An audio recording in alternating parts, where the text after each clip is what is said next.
Greetings, mortals, and welcome back. Oh no. Gotta ban the ads. If we ban the ads, how will I make 3 cents every 6 months? That isn't acceptable. No, no, no. Twitch definitely has my best interests in mind when they force bans on my content. That's absolutely best for me. That no, no, no, no. No, no, no, no. Advertisements are good, actually. They're very good for the creator economy in general. My voice sounds very strange today for some reason, at least internally. You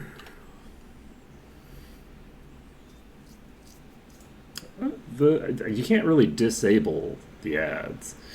I mean, last I checked, the the whole ad system that they have is incredibly disruptive to a live stream.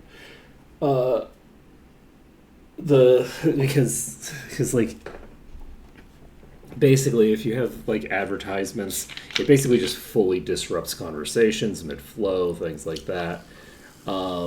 It makes sense if you have a stream where you're going to be like periodically dipping out to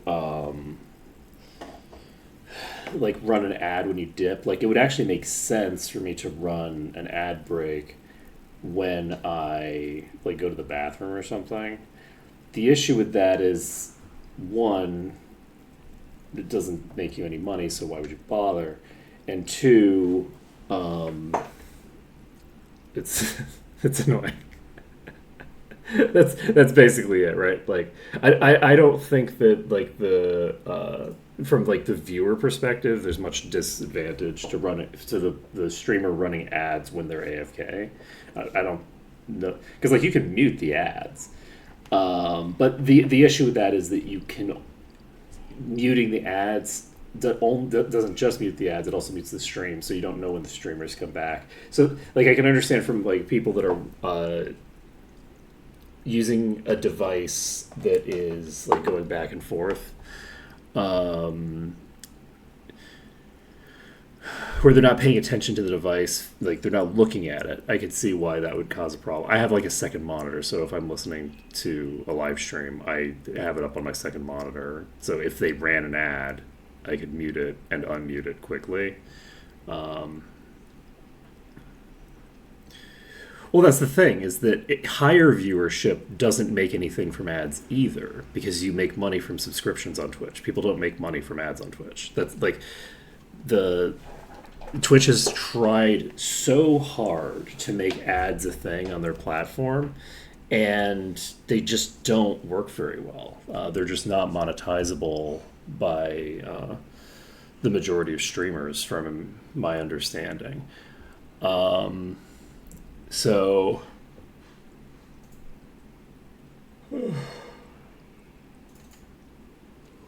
like, it's my understanding, based off of admittedly very little, like, interaction with the, like, I don't watch a lot of Twitch. I don't like interact with like the like high like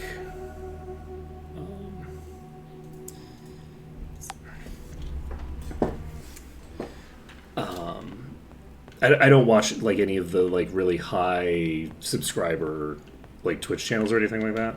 So like, but like I'm vaguely familiar with it, and like you know, I'm at least familiar with the like some of the big names. Like I'm familiar with like I don't even know which people are the big names and which people aren't, honestly. So,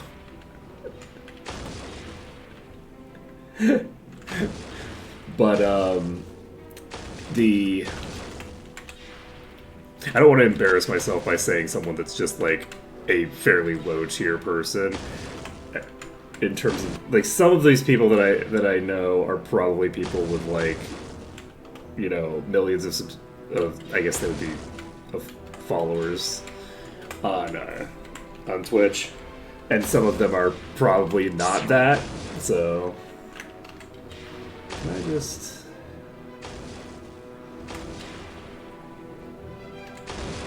Okay, we hit the adamantite boulder with one of these.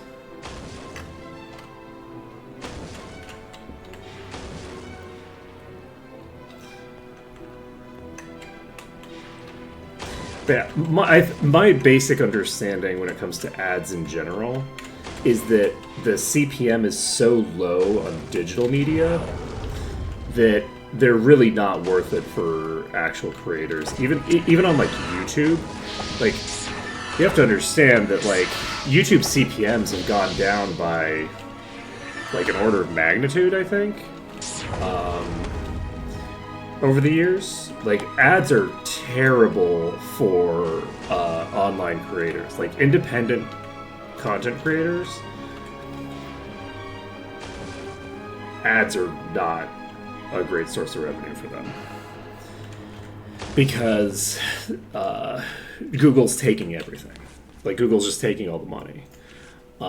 It used to be that, so in like legacy media, let's see.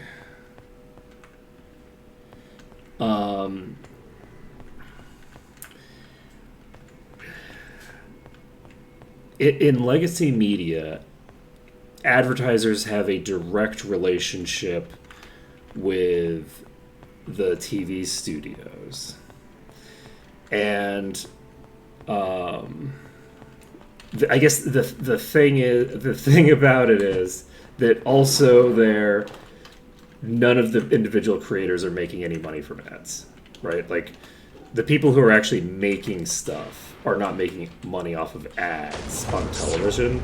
They're making salaries, right? So,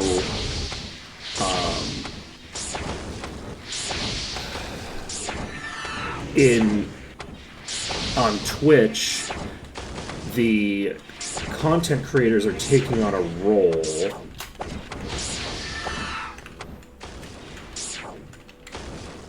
like the people who are actually making the thing are also taking on the role of producer. So there's another Broodlord in this dungeon.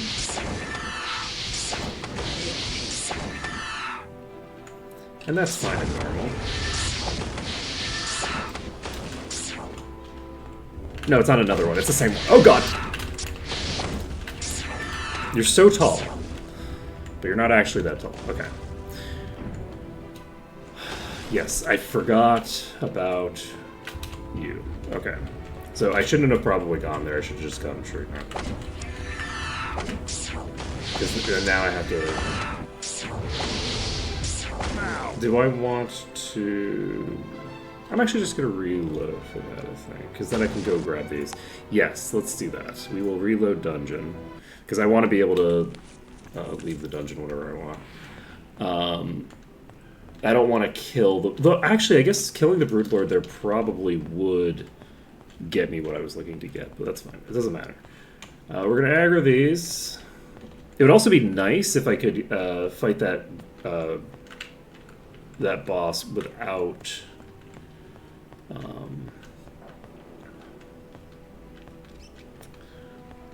doing things.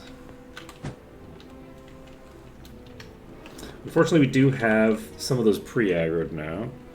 But yeah, let's see.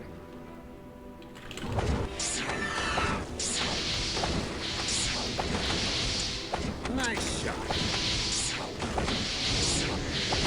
1 to 1.4K is pretty good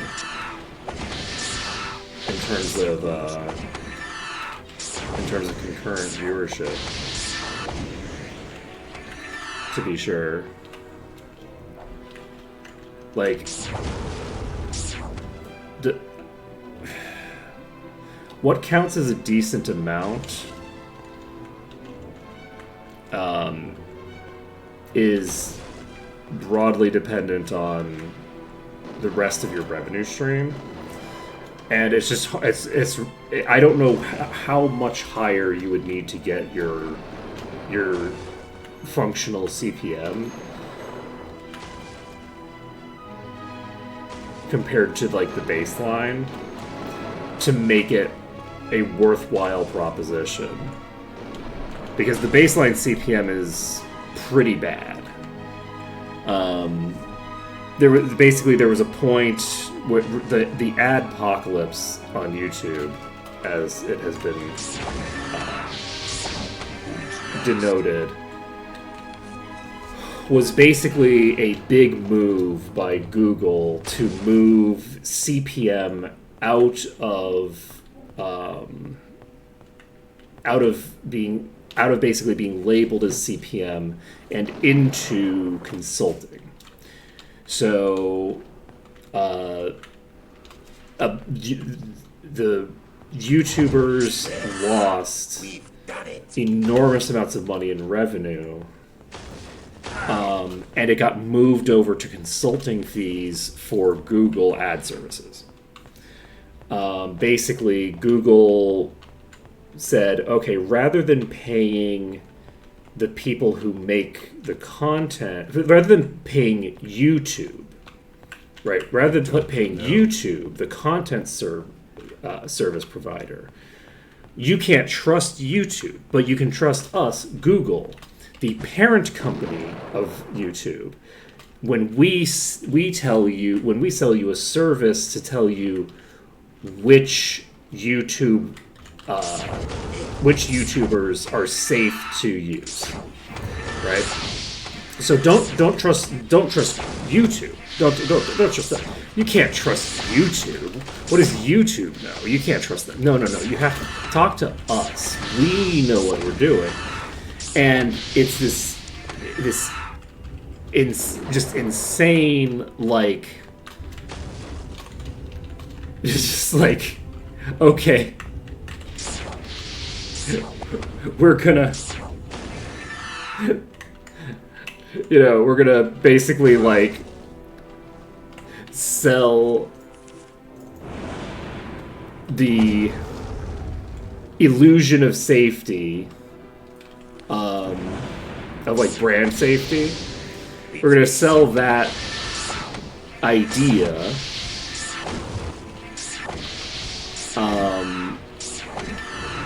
while just taking all the money that we would have given to the creators and basically eating it all ourselves. So by moving the money out of YouTube and into Google, Google has the ability, because they're the same company, right? Google and YouTube are the same company. On paper they're different companies, they're separate companies, but Google owns YouTube, right? They are the sovereign of YouTube is Google. So at the end of the day, it's all about what makes money for Google. Making money for YouTube doesn't matter if it competes with making money for Google, right? So anyway, as a result of that, CPMs got like cartoonishly low, right? So YouTube ads are famously effective compared to ads on print or other forms of legacy media. They are very strongly targeted toward people. They're targeted in demographic ways that you can't target anything else. And there's enormous amounts of data on being able to identify, yes, this was an effective ad versus this was not an effective ad, et cetera, right? All that kind of stuff. There's a lot of, to an advertising agency, it's kind of a no-brainer, except ad agencies are mostly just money laundering schemes for rich people. That's not true. Money laundering schemes is not like the correct way to describe that. They're not money laundering schemes, because that would imply that there's like some sort of illegal money that's being funneled into a legitimate purpose, and that's not what's going on. What's going on is just like people paying their friends or themselves a bunch of money. Probably more commonly paying themselves to make advertisements. But yeah, so in terms of the Twitch stuff, I know that Twitch has recently started trying to make. I say as recently, Twitch has been trying to get people to not immediately turn off as many ads as they possibly can for a very long time.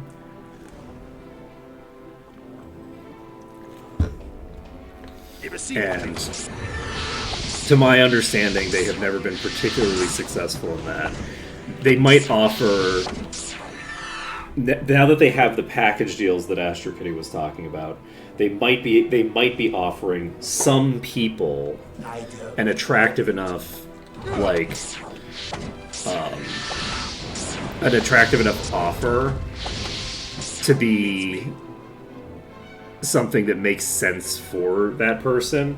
I would almost guarantee that person's losing money overall. I would almost guarantee it. Because like in the same way that streamers who were promoting Honey, I think it was Honey, were losing money because the company paid them some amount of money and then they never got any affiliate links. They never got any affiliate money from any of their affiliate links ever again. Like that, it's a bad trade, but it's a trade where a portion of the trade is invisible to you, right? So I would think it's very unlikely that someone's going to be able to actually make money doing that, and it's very hard to judge, right? But it's entirely possible that Twitch is giving some people like sweetheart deals that are actually like losing Twitch money just so that they can. It's a match for me. Kind of like pretend that the program is a success, if that makes any sense. Like, I wouldn't be surprised if some people are given a deal that's like an order of magnitude or 2 orders of magnitude better than what most people get, just so that there's somebody on the platform talking positively about the program, right? That wouldn't surprise me in the slightest. And I think the target for that would... I don't think it would be... It's hard to say. Like, you could maybe afford to do that with one of the really big names. But you might, like, seed out a couple, like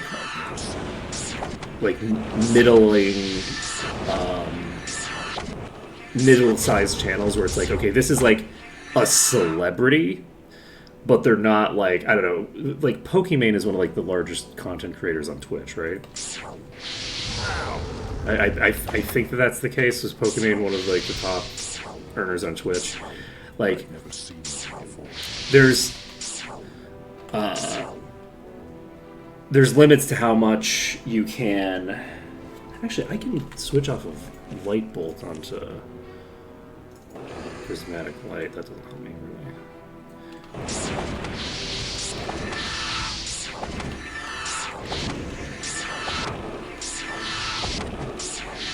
Okay, we should probably heal. Beats me. Number 13. Yeah. So like that's someone who is like one of the like top earners on the platform.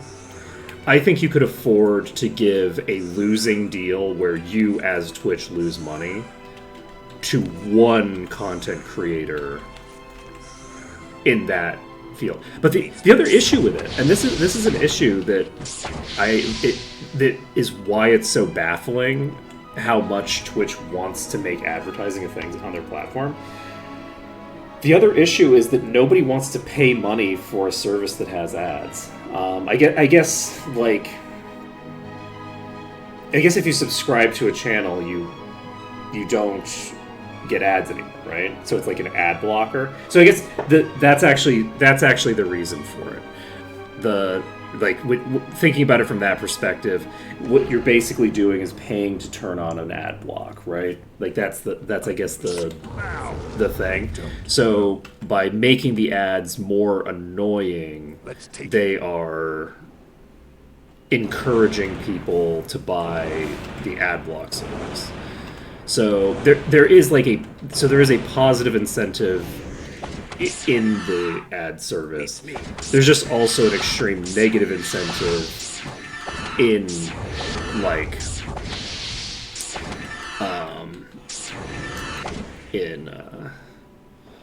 in other fields.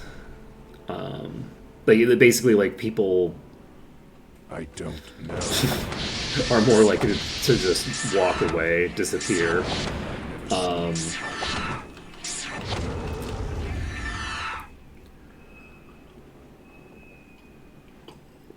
So yeah, I guess at its core, Never seen one before. unlike YouTube, Never seen one before. the whole monetization engine of Twitch is not about ads making you money. It's about hostile I design. don't know. So, because moving to like an actual model of like trying to base your finances on advertisements, whether you're Twitch as a company or you're a YouTuber, is, well, yeah, playing ads for subscribers would be a crazy things to do, right? Like if you played ads for subscribers, then you're going to lose all your subscribers, because why would anybody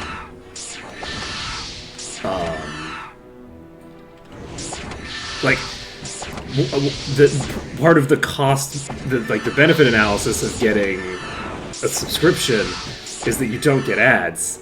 So like you're discouraging people from subscribing if you play ads for subscribers. That seems like a crazy thing to do, right? Like as a content creator, like telling people, okay, don't bother subscribing, seems really crazy to me.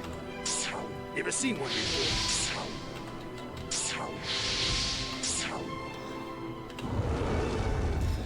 As I'm learning in real time how like Twitch's monetization engine works, you can tell, or not learning, but kind of relearning and remembering. You can tell how critically important this revenue stream is to me in my life. You can tell I'm very much a professional who very much makes huge amounts of money off of this. I will say that Twitch Turbo is actually a significant percentage of the revenue that this channel brings in. Way more than you'd expect. I think that like on some months I'm getting like triple digit income from it, and by triple digit I am including the decimals. So do bear in mind that that's like over $1. Let's take it. Which Never seen one before. doesn't seem like a lot until you realize that the average revenue per month is like $5, right? That's like a fifth of the total revenue potentially on some months. Whereas like I don't know. Haven't seen one before. it's basically like if a lot of VODs are getting watched, I don't know. there is like if there's a lot of people just like watching the VODs, which for some reason like the VODs have a ton of views recently. Like I don't know what it is. I don't know who's watching the VODs on Twitch like to that degree, because like if one person is watching like each VOD on average on Twitch, because a lot of people watch them on YouTube, right? But like if there's like one or two people watching the VODs, it's like, okay, that makes sense. But like the VODs are consistently getting upward of like 50 views in like not upward of 50 views. They're getting somewhere between like 30 and 50 views very consistently. This one's powerful. In the first, and they're only there for 2 weeks. Yeah, that's the thing. The question is, are those real views, or is that like some AI just coming into my channel to like steal my voice? Right. Haven't seen one before. The AI is coming to steal my soul. Quick, hide the camera.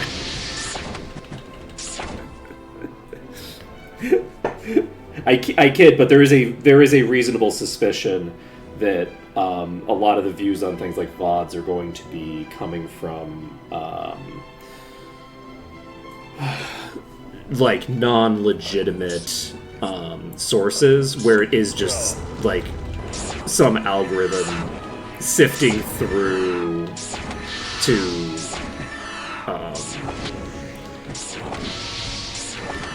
I mean, honestly, to steal people's voices.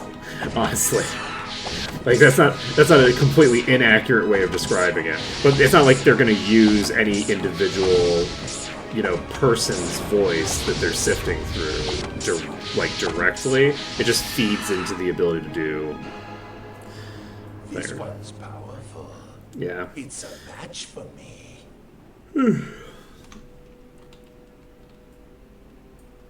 It's a match for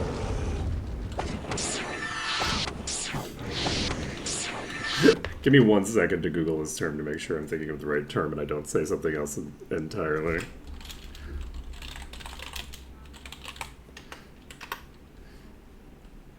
Let's see.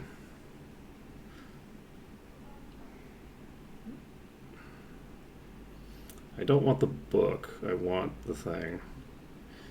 Yeah, okay. The Butlerian Jihad. It's coming. We're gonna get our Butlerian Jihad. It's like one of the most prophetic, aspects of Dune is the Butlerian Jihad, I think. I think that's probably gonna be the aspect of the work that ages the best. I'm actually curious how they're gonna handle that in the new movie, where it's like a big component of the Dune lore is there are no thinking machines, there's no AI, because when people offload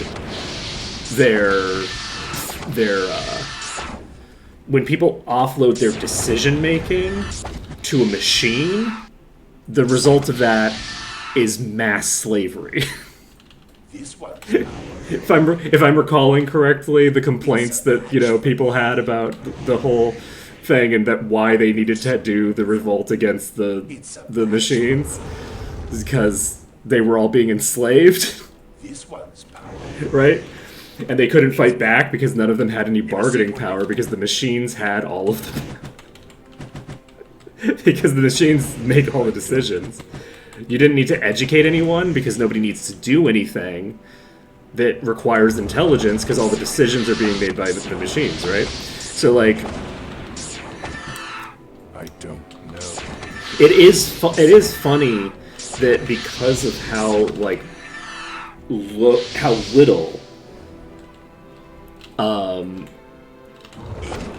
little care there is for making good decisions in the corporate world,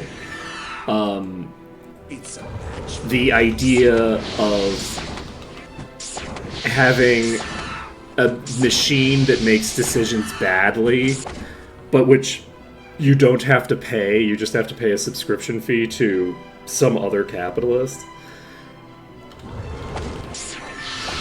is this is a good deal for them. Debating whether I want to mention this. There's no way anyone's going to figure out what the specific details, but I have a friend who works for a startup company, and I guess there's no way anyone is going to track this down because I don't know almost any of the people involved. So, but basically, they work for a startup company that was affected by the U.S. aid cuts, right? So, when the U.S. aid cuts came through, it massively affected the entire industry that this company is in, and as a result of that, they had to cut a bunch of costs. So they fired almost all of their staff, but they kept all of their AI subscriptions. So they're spending quite a lot of money every month on some AI subscription, and they don't have any employees because they fired them all. So it is, you know,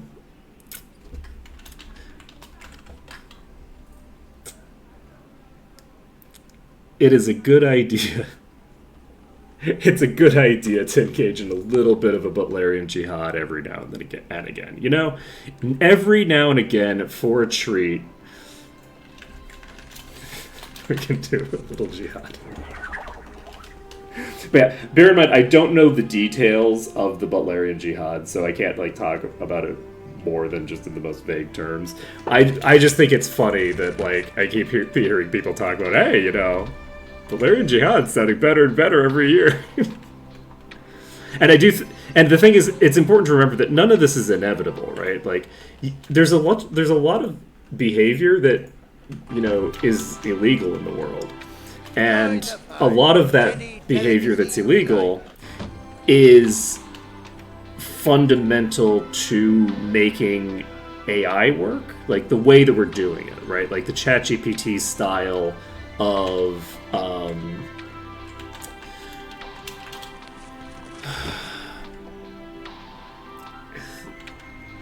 like basically like autocomplete, that kind of stuff is reliant on criminal behavior, like explicitly, right? It's fundamentally a criminal industry. And so as a result of the fact that it's fundamentally a criminal industry, it's actually not terribly difficult to just outlaw it, right? You could just do that. It's difficult in the sense that, like, politically speaking, the wealthiest people on the planet don't want to allow workers to make money. So the idea of paying money to someone that is not a worker is very appealing to them, right? It's very appealing to the bourgeois, or the owning class, the people who don't perform labor for a living, but who instead own things for a living. The way that they make their money is simply by ownership of things. For people in that class, it is very sensible for them to keep the money in-house. Because the funny thing about labor is that labor keeps wanting more power and control over their labor, and so giving the money to them politically empowers your enemies, because, you know, as much as capitalists complain about, like, everything being class warfare, the reason that they say everything is class warfare is they are engaged in continuous class warfare against everybody else. That is simply... So that's why they're obsessed with it, because it's like, yeah, that's what we're doing all the time.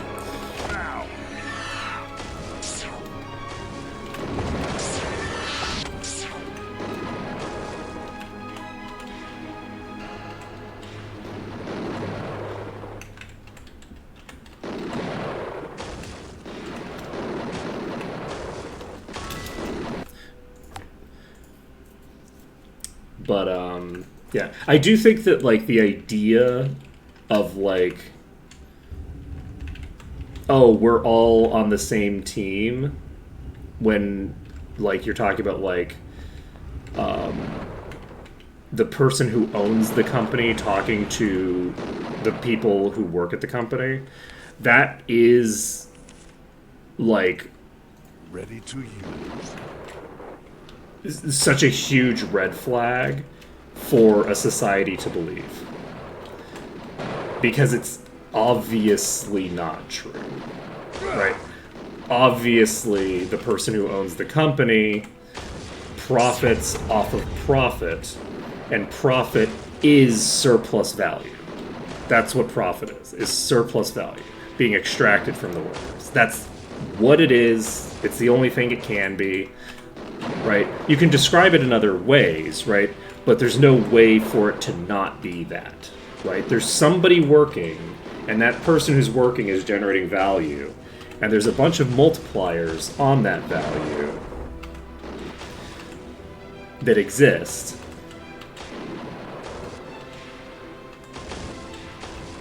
But at the end of the day, it doesn't, no matter how many multipliers you add, the work doesn't get done unless somebody does the work. I'm wondering how I want to handle this build here.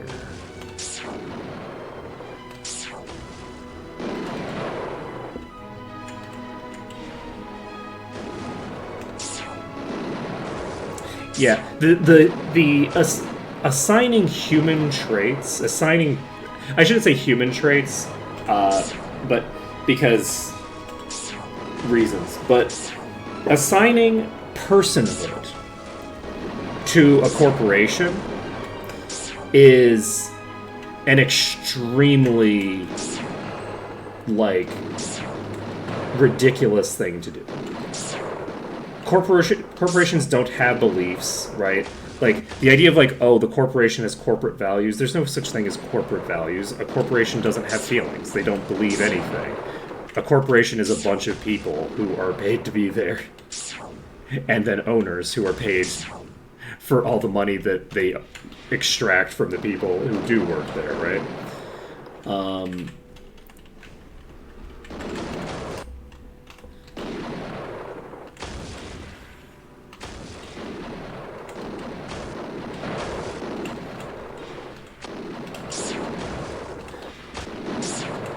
But yeah, like, a corporation is a legal description of a financial relationship that exists between a variety of different groups. Like, that's what it is.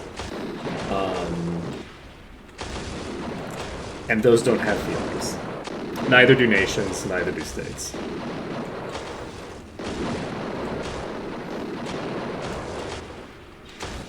Or the ever-popular nation state. So, are you exploding?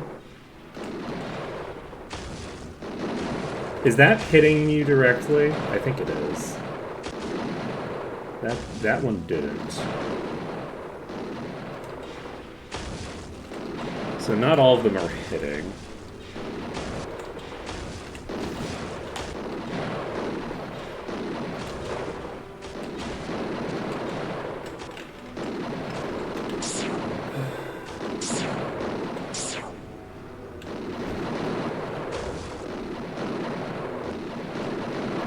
I don't know how I'm going to handle this boulder. I'm on double speed. Yeah, this is not going to go quickly. I need to approach from the other side. How much progress did I just lose? Nothing. Okay. God, this dungeon is such a huge pain in the ass. Let's see. So we're going to need to figure out... Oh, God.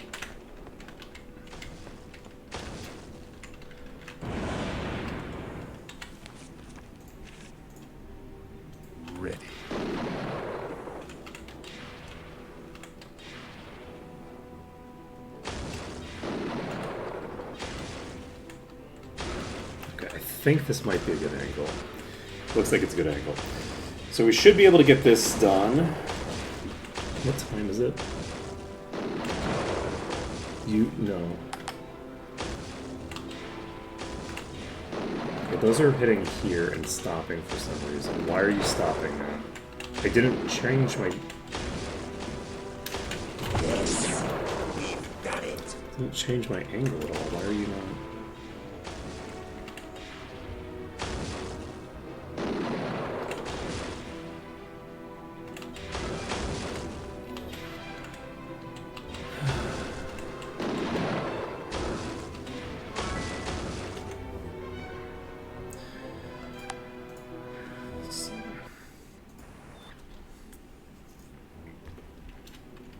It's not okay to say that, though.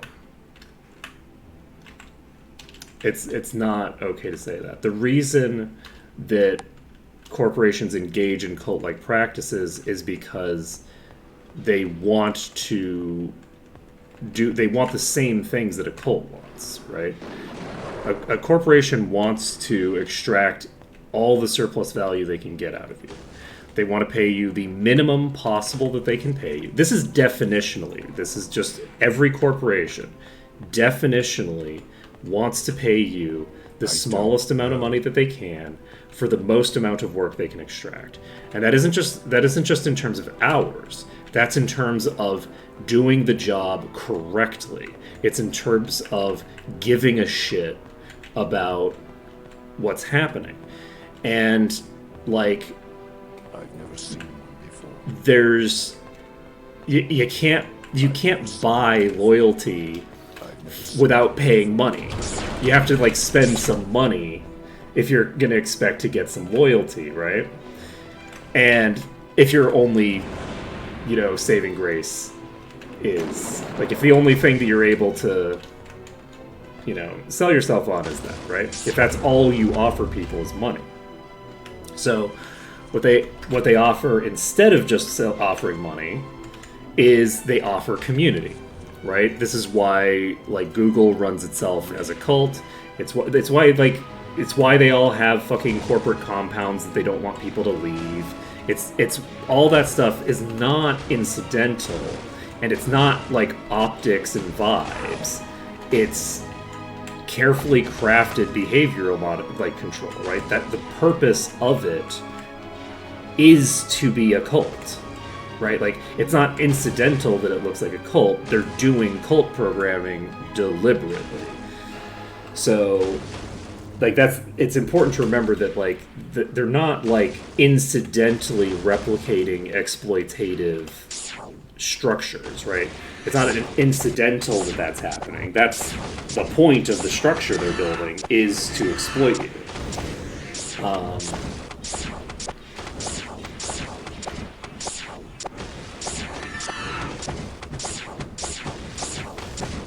Like, the middle manager who keeps telling you that you should love your job and that you should engage in the Protestant work ethic, that middle manager doesn't know what they're doing. I mean, probably some of them do, but very few of those middle managers know what they're doing. Those are true believers, right? In a lot of cases, the literal sense. Like, let's be clear, a lot of the more like cult-like shit that corporations get away with in the United States, it doesn't fly anywhere, and you can blame, once again, Protestantism. The fucking Protestants, once again, with their work ethic that they invented for the purpose of exploiting slaves.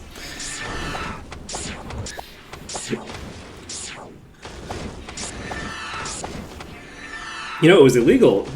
It was illegal under Catholicism. That's not true. It wasn't a Catholicism thing, but it was illegal in England to enslave Christians.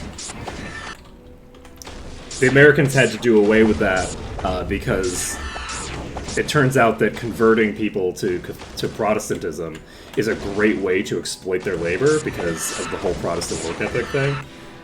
Certainly with American-style Protestantism. To be clear, not all Protestantism as the Protestant work ethic is one of their core things. Work will set you free is not, I'm sure, in every branch of Protestantism.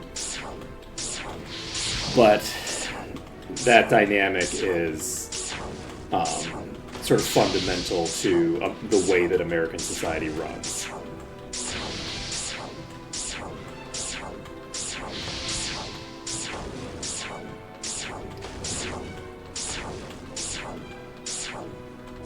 The issue here is that I've put myself in a back room that I do not have an easy exit from.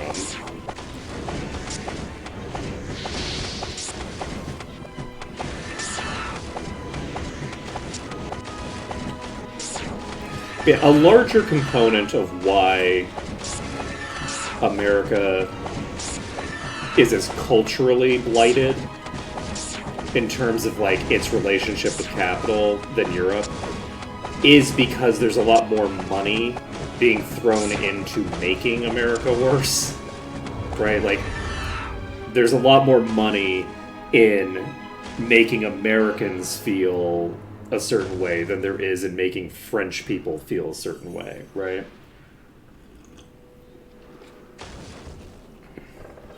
It's the same reason why, like, if you look at, like, the really big American cities, why is it that these big bastions of, like, American, like, culture and, like, and inclusivity, and they're just filled to bursting with progressive people, these bastions of progressivism, why are they always run by a Democrat who is further right on every issue than, like, the median Republican? Like, why is it that there's exclusively these the worst Democrats in the country run California and New York, right? Not anymore. New York City, baby. Mamdani's in. But, like, why is that? And the reason is because there's just so much money in those cities that it's very worth it to buy those elections. Whereas, like, some podunk town's mayoral election doesn't have Walmart spending billions of dollars in manufacturing consent, right? That's not a thing that's happening in most people's podunk towns, right? Now, that being said, those towns are still subject to similar pressures, right? So, like, it depends on the type of town. But if you look at, like, coal mining towns and stuff like that, it's very common for single industry towns who have, like, one capitalist who owns the whole town, which is a fairly common feature in the United States. I don't think it's a super common feature in most other places in the world. Like, I don't think that Europe has as undeveloped an economy as, like, rural America does. But if... I'm gonna die of exhaustion, probably.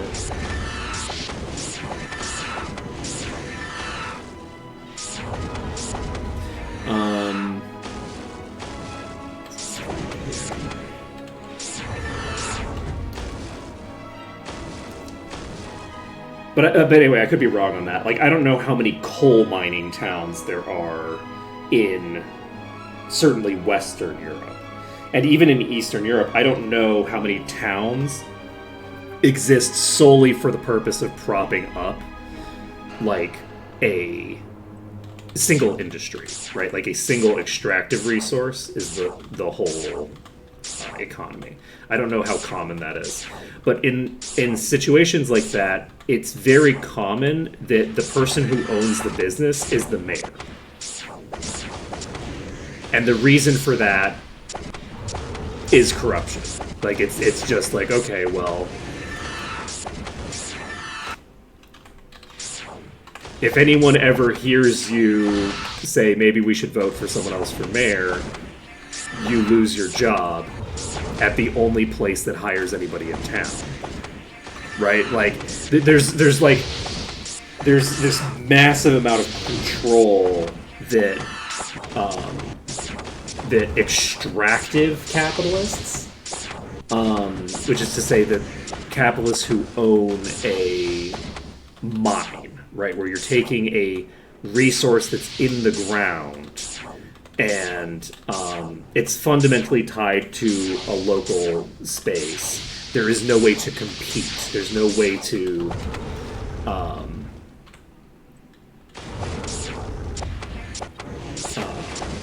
there's no way to rein in their control without challenging the idea of private ownership of public commodities, right? Should it be legal for an individual person to own a hill or a mountain? Should an individual own a mountain that the entire community needs? Should an individual be able to own the only road that goes in and out of town? Right? And charge people whatever they feel like, or deny them access to the only road that goes in and out of town? The answer to that question is legally no. Generally speaking, it's not legal for someone to own the only road in and out of town and deny access to that road to people. That's not a thing you can do. It's just not allowed. But in the case of the mine that everybody, that the entire economy of the town revolves around, and which everyone has to work at or work supplying the people who work there, those are generally not cooperatively owned. Those are owned by just a dude because his family, brokered a deal with the U.S. government 150 years ago.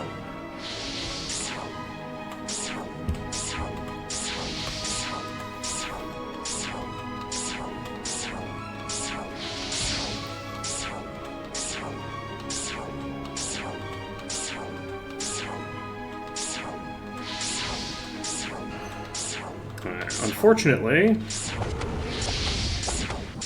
we kind of have to clear the bulk of this before we try to run through. We can't end this right now. My hope is that once we've cleared this pack here, we'll actually be able to save. The other pack is a little further away, and also, I think those are dwarves. I think these are dwarves. I don't think these are rocks. So, if we can clear this pack of boulders, I think we'll be in okay shape. And I do think that we're basically just going to have to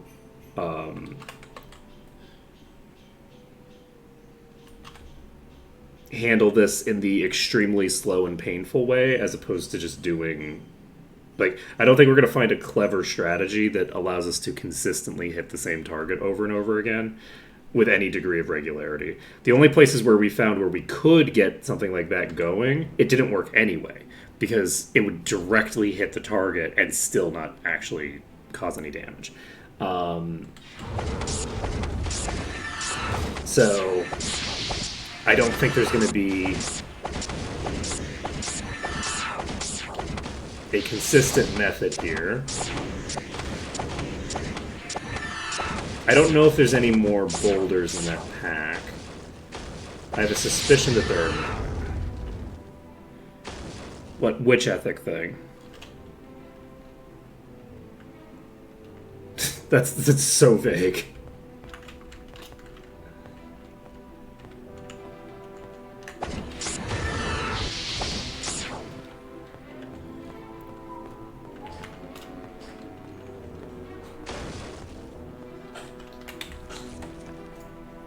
Ready. Okay. Oh. We are in the green. Perfect, perfect, perfect. Save under danger.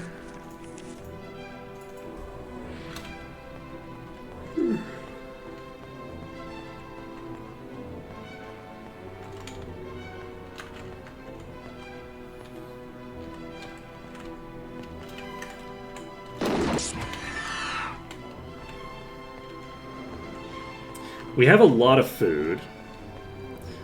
So what we're going to do, this is how we're going to handle this.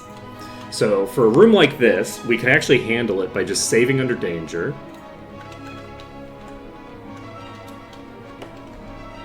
Let's see. The Protestant work ethic? Yeah, the Protestant work ethic they sold to slaves so that, because by teaching them that the work would set them free in the afterlife, they don't want better conditions for themselves in the current life. Like, that's a fundamental part of history, yeah. Yeah, it turns out that when your religion that was created by the people who own you tells you if you work hard now, you'll get into the afterlife. The most religions don't tell you if you work hard and do good works, you will be brought into the afterlife. They say if you are a good and kind person, you will get into the afterlife. It's a pretty specific phenomenon to be like, no. You need to make money for me. You need to make me money to get into the afterlife. And there's some of that in every religion, to be clear. There's some of you need to make money for me in order to get into the afterlife in basically every religion, because religions are created by the powerful groups, right? They might not be created by the powerful groups, but which religions are allowed to exist and are allowed to prosper is controlled by the king, right? What religion you have is defined not by you, it's defined by your king, right? Until the last 100 years? And even then, if you go to Britain, their entire religion exists for the purpose of allowing a fucking centuries dead guy to get a divorce that one time. There's like an entire island still worships according to the rules of, well, we needed to create a theological excuse for why it was okay for a divorce to happen in this one specific instance so the king could get a divorce, right? Like, that's literally where an entire religion comes from. So you can't separate religion from the power structures of a society. And the religion of the United States is a religion of slavery. Protestantism in the United States is not like Protestantism anywhere else. Christians in the United States do not behave like anybody else. Evangelical Christians, you think those are fucking coming from anywhere other than the fucking Americans? Right? They have them elsewhere, but they came from America, right? Like, those religious groups came out of America and proselytized elsewhere, but they're still American religions, right? The dynamics of, like, how a religion functions and what it's like, how it is shaped, are fundamentally tied to the society that they come from. So, like, a society that is built on slavery is going to have a slavery-based religion. Their religion is based off of justifying slavery, right? Both to the slavers and also to the slaves themselves. That's the function of the religion. And nowadays, that's not necessary anymore. So you're seeing a lot of movement away from traditional American Protestant values, because the purpose of Protestantism in the first place is no longer being serviced in the same way, right? Because the way that they're doing, like, I mean, I guess it is to a degree. Like, they proselytize really heavily in prisons, and prisons are modern-day slave camps in the United States. Like, that's what those are for, right? We have that little fun exemption for prisoners of the state that's been built into the slavery abolition that was exploited by slavers to really great degree until, like, the 1950s to, like, keep chattel slavery alive. But now chattel slavery is dead, and we just have, like, less, like,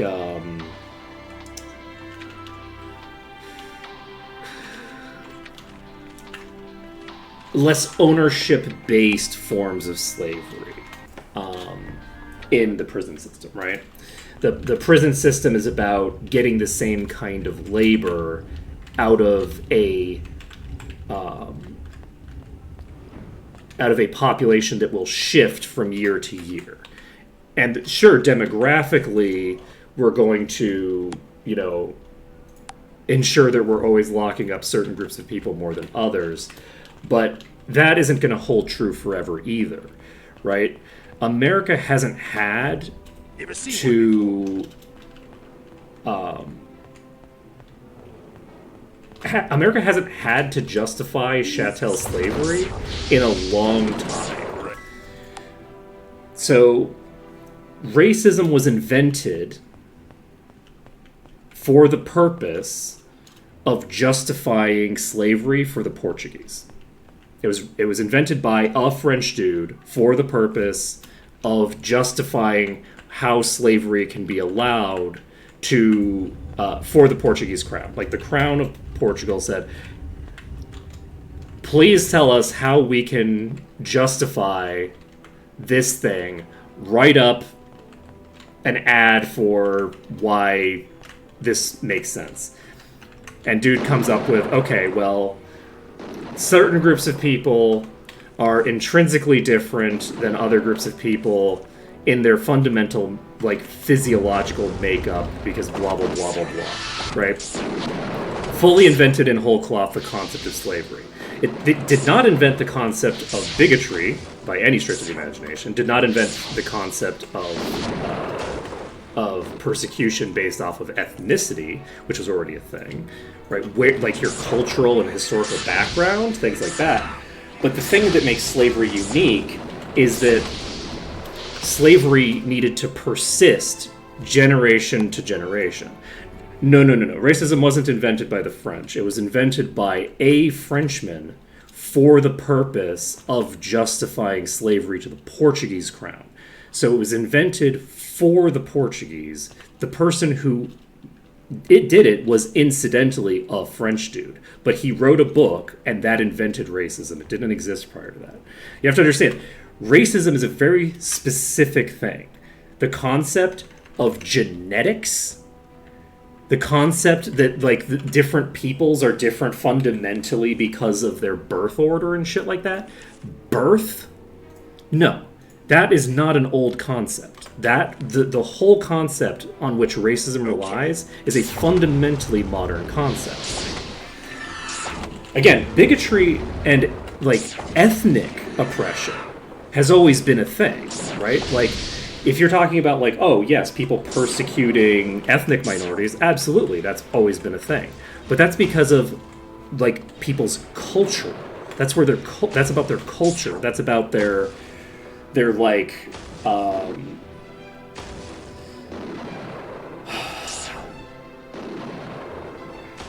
no, bigotry wasn't invented by a French guy. Racism was. Because the purpose of racism is to sell slavery. That's the purpose of it. It's to justify specifically the triangle trade. That's just it. That's what it's for. And it was very good at it. Because in the Christian world, it was rightly deemed immoral to enslave people. Enslaving people was obviously intrinsically immoral. There needed to be a justification for why they were allowed to do it to certain groups of people. And their children is the important thing. Because you have to understand, Christianity is a proselytizing religion. Christianity is a religion of proselytization. It is your duty as a Christian to make other people also Christian. That is one of the fundamental duties that you have, is to save their souls by telling them the Word of God. That's not true in all religions. It's not true in most religions. Most religions are not proselytizing religions. They don't care. Like, Jewish people do not have proselytization as a component of their religion. Quite the opposite, right? They don't proselytize. They do not have any interest in converting people. It's not built into the religion, and it's not built into the cultural expectations that are modern, that are not tied specifically to the actual dogma, right? Neither of those things are proselytizing there, nor are they. I don't think Islam proselytizes very much. It's not a proselytizing religion. Certainly not to the same degree that Christianity is, though more so than a lot of others. Hinduism is very much not a religion of proselytizing, right? But it's more of a religion of proselytizing than the Jains are. Anyway, it's a whole thing. But the key is that for proselytizing religion, you have to justify, okay, you can't enslave Christians. But if someone's not a Christian, your job is to make them a Christian. So why is it that we can enslave generations of people because of that? I have not seen any evidence that Islam is anywhere near as proselytizing heavy. Like, I get Jehovah's Witnesses at my door, and they are illegal. Right? Proselytizing door to door in Singapore is illegal because there has historically been some racial and religious tensions in the country, and those are exacerbated by having religious fanatics show up at your door. So it's illegal here. But they still show up. I have never heard of, like, someone trying to be converted by a Muslim and, like, random person off the street. And I have multiple experiences with fucking Christians trying to convert me, okay? I live in a country where Christians are a minority, and I have way more stories of fucking Christians being like, oh, what? Here, let me fix you, than I have of anyone else. And by that I mean I have literally never had anyone try to convert me to any religion other than Christianity. Now, there are situations where religious groups are going to try to get someone to convert, specifically with regards to marriages, right? So, like, Islam and Judaism are both going to, like, want their, like, people's spouses to convert to the, but, like, to give you an idea, the Abrahamic religions are weird about that. The Abrahamic religions are not normal. Like, I married into a Hindu household, a Hindu family, right? My wife is not Hindu, but the family is Hindu. And there was no discussion of me converting.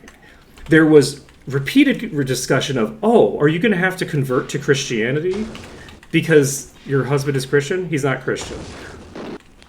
But he's white, though. And the reason that expectation exists is because that is the expectation when you marry into an Abrahamic faith specifically. So if you marry into one of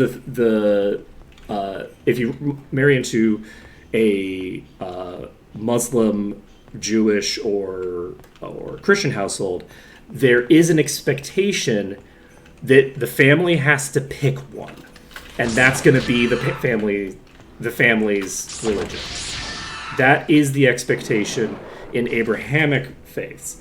But that's not a universal trait of religion. That is specific to Abrahamic religions, which are, I mean, it's not, I'm sure it's not specific to them, but it is a property that they have specifically created that is not universal by any stretch of the imagination, right? Beats me. It may come as a shock, but polytheistic religions don't necessarily give a shit about which deity you worship, because there's an infinite number of choices. You can do whatever you want. As long as you don't start worshipping one of the wrong gods, you're probably fine. And you can't be worshipping one of the wrong gods if you're using a completely different pantheon. You know? And let's be honest, for the average person, they don't know which gods are the wrong gods anyway. In Hinduism, there's a god who you're not allowed to build temples to him or worship him. There's like one temple in the world to him anyway, though, that operates just fully out in the open, even though it's explicitly like he's explicitly not supposed to have any temples. So like that's like the kind of thing, right? Like the whole dynamic of that kind of stuff is very specific to the specific cultures of specific religions.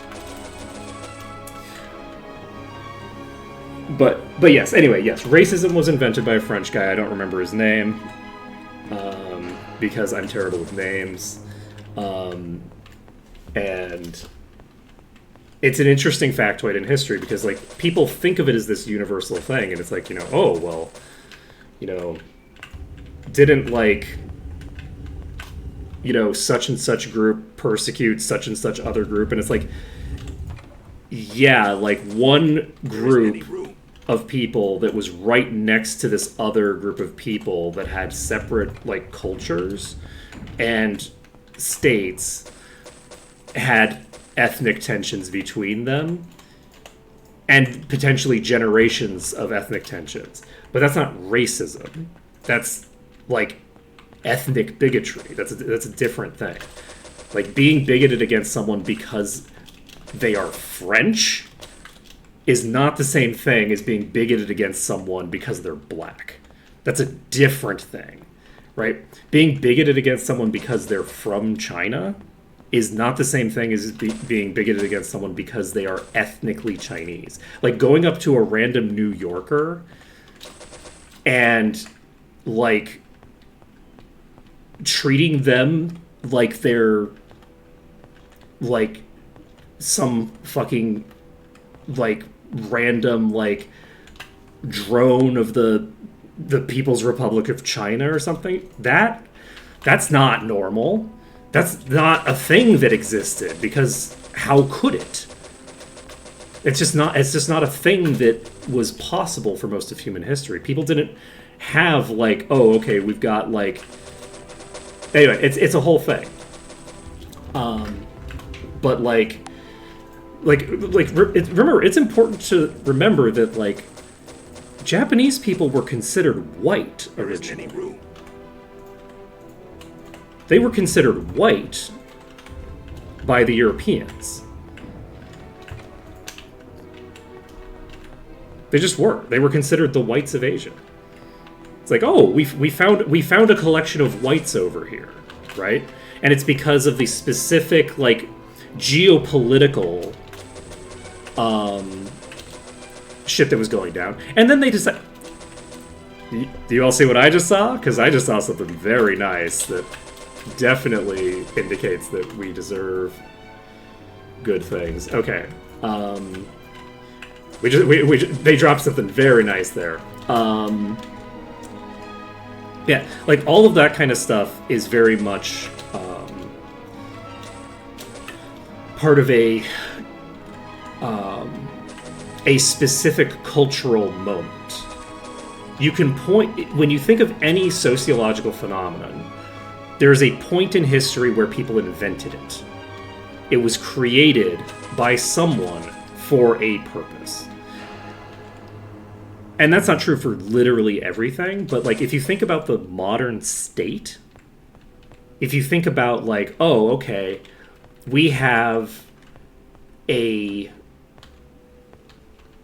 governing body that is not local to us.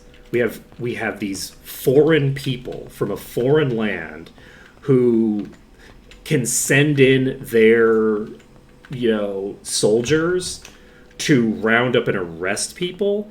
That wasn't done in your own, like that was an act of war.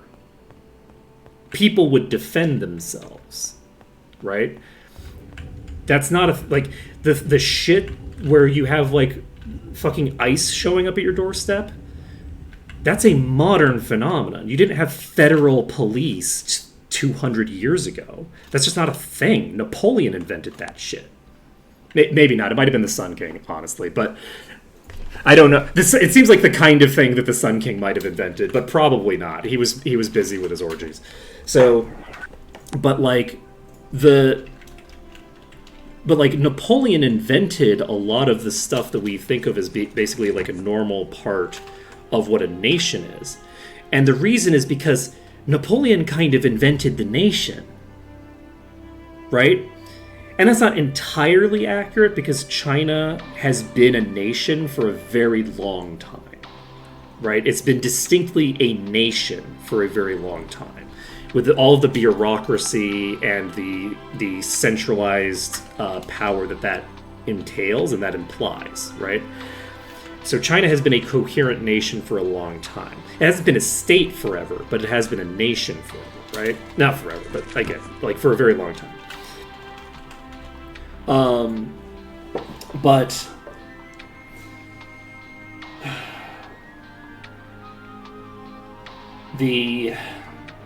like the state, like the way that we think of the state, that was invented by the French, right? Like that, and now I mean really the French invented this shit. They are the ones who basically constructed the modern state. The idea of centralizing power into this one place. It was called Versailles. And centralizing power into this one place and having this all of the things that we think of, like the like abolition of the feudal model, where you have a bunch of people who pretty much independently exploit the peasantry and then, pay what they think is based off of vibes and how much they can get away with, some amount to the state.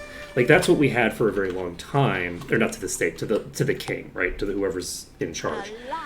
That was what was going on for a long time, right? That was the dynamic for a huge amount of time.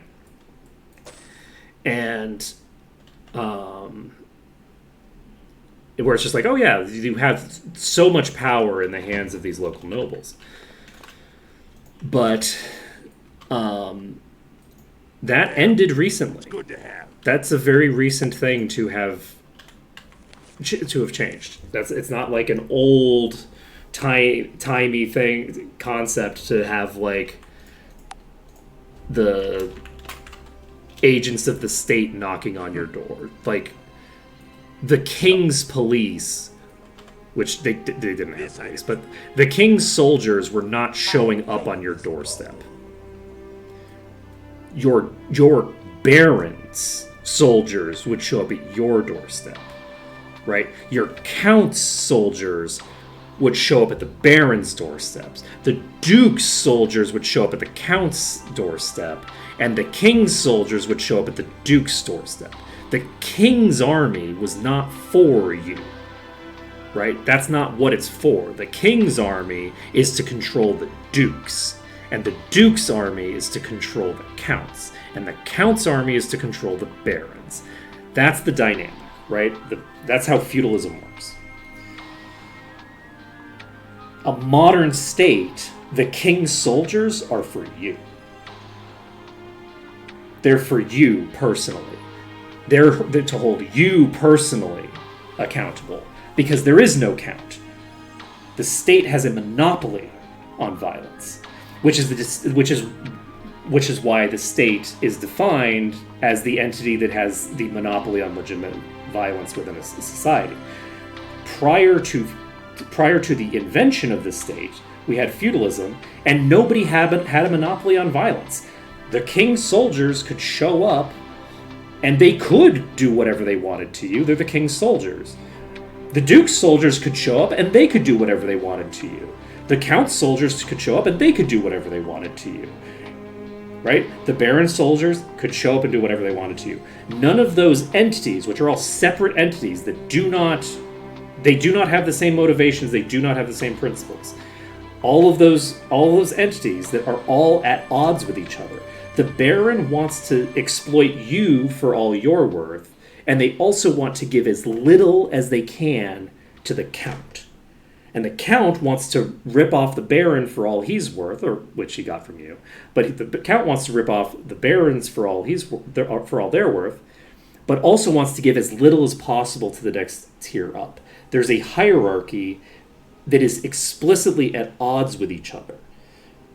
So they're not like one entity. You can't be like, oh yeah, well they're all part of the same org chart, so like you could argue that they're all the state. And it's like, no, they're not all the state, because the state is one entity that has a coherent motivation. And sure, the FBI and the CIA are occasionally at odds with each other. The FBI is not an enemy of the CIA. The Count is the Baron's enemy. They are explicitly at odds. They are explicitly hostile to each other on a fundamental level, because one of them has an exploitative relationship with the other. The purpose of the Count is to extract value from the Baron. That's the purpose of the Count. That is their job, is to take everything they can take from the Baron. So, anyway.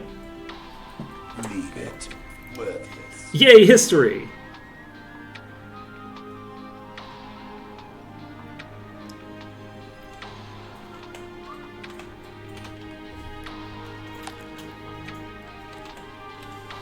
Yeah, feudalism is very interesting, because if you look at most media gets feudalism like very incorrect, because most media will treat feudal states, like feudal nations, as if most feudal societies are not even nations. Like a nation implies a degree of coherence, and in feudalism, for the most part, the realm is just whoever the king currently owns, right? And when the king dies, they will have a different group of subjects, because it was a fairly recent phenomenon that titles like the King of France were a coherent title that always held the same territory, right? That the boundaries would shift continuously of who had like exploitation rights over what regions of where. There were no countries. There were just like a bunch of peasants and a bunch of cities and a bunch of like duchies and these things.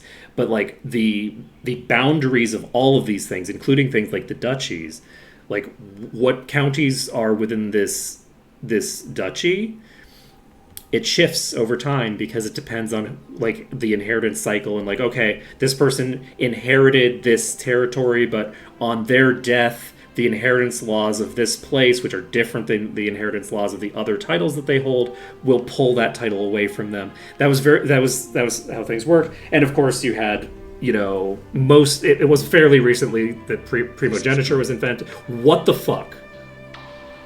How many did we find? 3 legendaries in there? We also found an Oracle Orb in there. That was the thing that I was very excited about.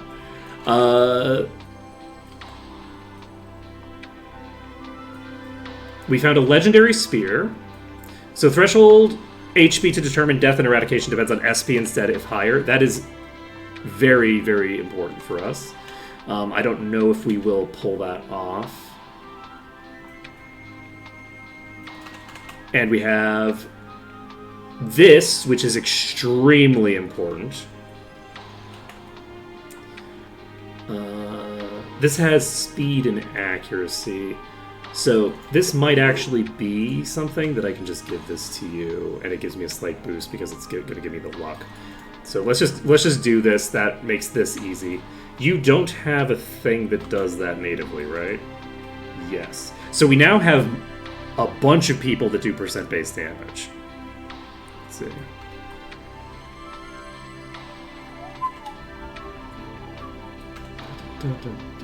Accuracy, luck, and all stats.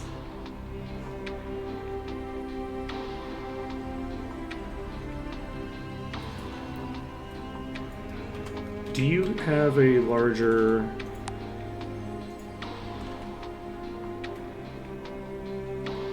I'd have to check. So we're currently reserving 56% mana. If I do this... Sorry, we were reserving the opposite of that. Not the inverse, because that would be too useful, but no. So we have 63%... So we have the ability, in theory, to get more value that way. That being said, I think it makes potentially more sense to do it this way. I have too much. We give this to you. We give this to you. We take preservation off of you. because we're going to cast other buffs instead. And we get Preservation active on you. So if Goose dies, that'll be a problem for us. This only reserves 28%. So this is clutch. So we have the ability to do some cool stuff with this. Our death threshold is 4,000 damage on this character.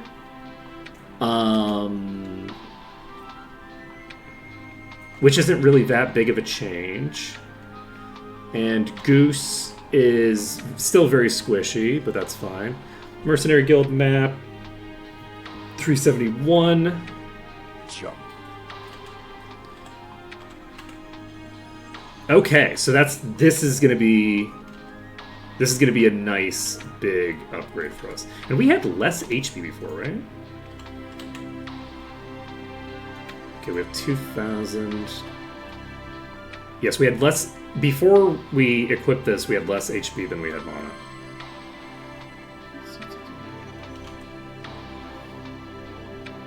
Why would you think that people are evolutionarily prone to racism? That doesn't even make sense. Evolution doesn't take place over that timeline. you think that over the course of the 5,000 years that we've had enough distinct separation from other people that there was some evolutionary benefit to creating prejudice specifically born of what? Race is made up. It's not a real thing. There are genetic differences between people, but the median difference between people of different races, in terms of genetics, is non-existent. There's basically no difference. There's just a few very specific things that are dominant traits that show up that are very visibly obvious, right? No, distrust of the unfamiliar is people with different skin colors aren't unfamiliar to you. If they live in your town, they're not unfamiliar. The only way that they become unfamiliar is if you create a society that takes people that look a certain way and separates them from people that look a different way. If you segregate a society, then absolutely, they'll be unfamiliar. But that's not an inbuilt trait. That's segregation. That right there, that's segregation. And segregation is not an inborn trait. It's a specific, coherent policy that was implemented for the purpose of allowing slavery to happen, right? And to allow the continuation of slavery after the point where it was explicitly banned, right? There's chattel slavery is not a thing anymore, right? We do still enslave people, but not in the way that we enslaved people in the 1800s. It's more similar to the way that slavery has worked historically. Chattel slavery, the triangle trade, that kind of stuff, that is a unique form of slavery that's different from most historical forms of slavery in very, very meaningful ways, right? The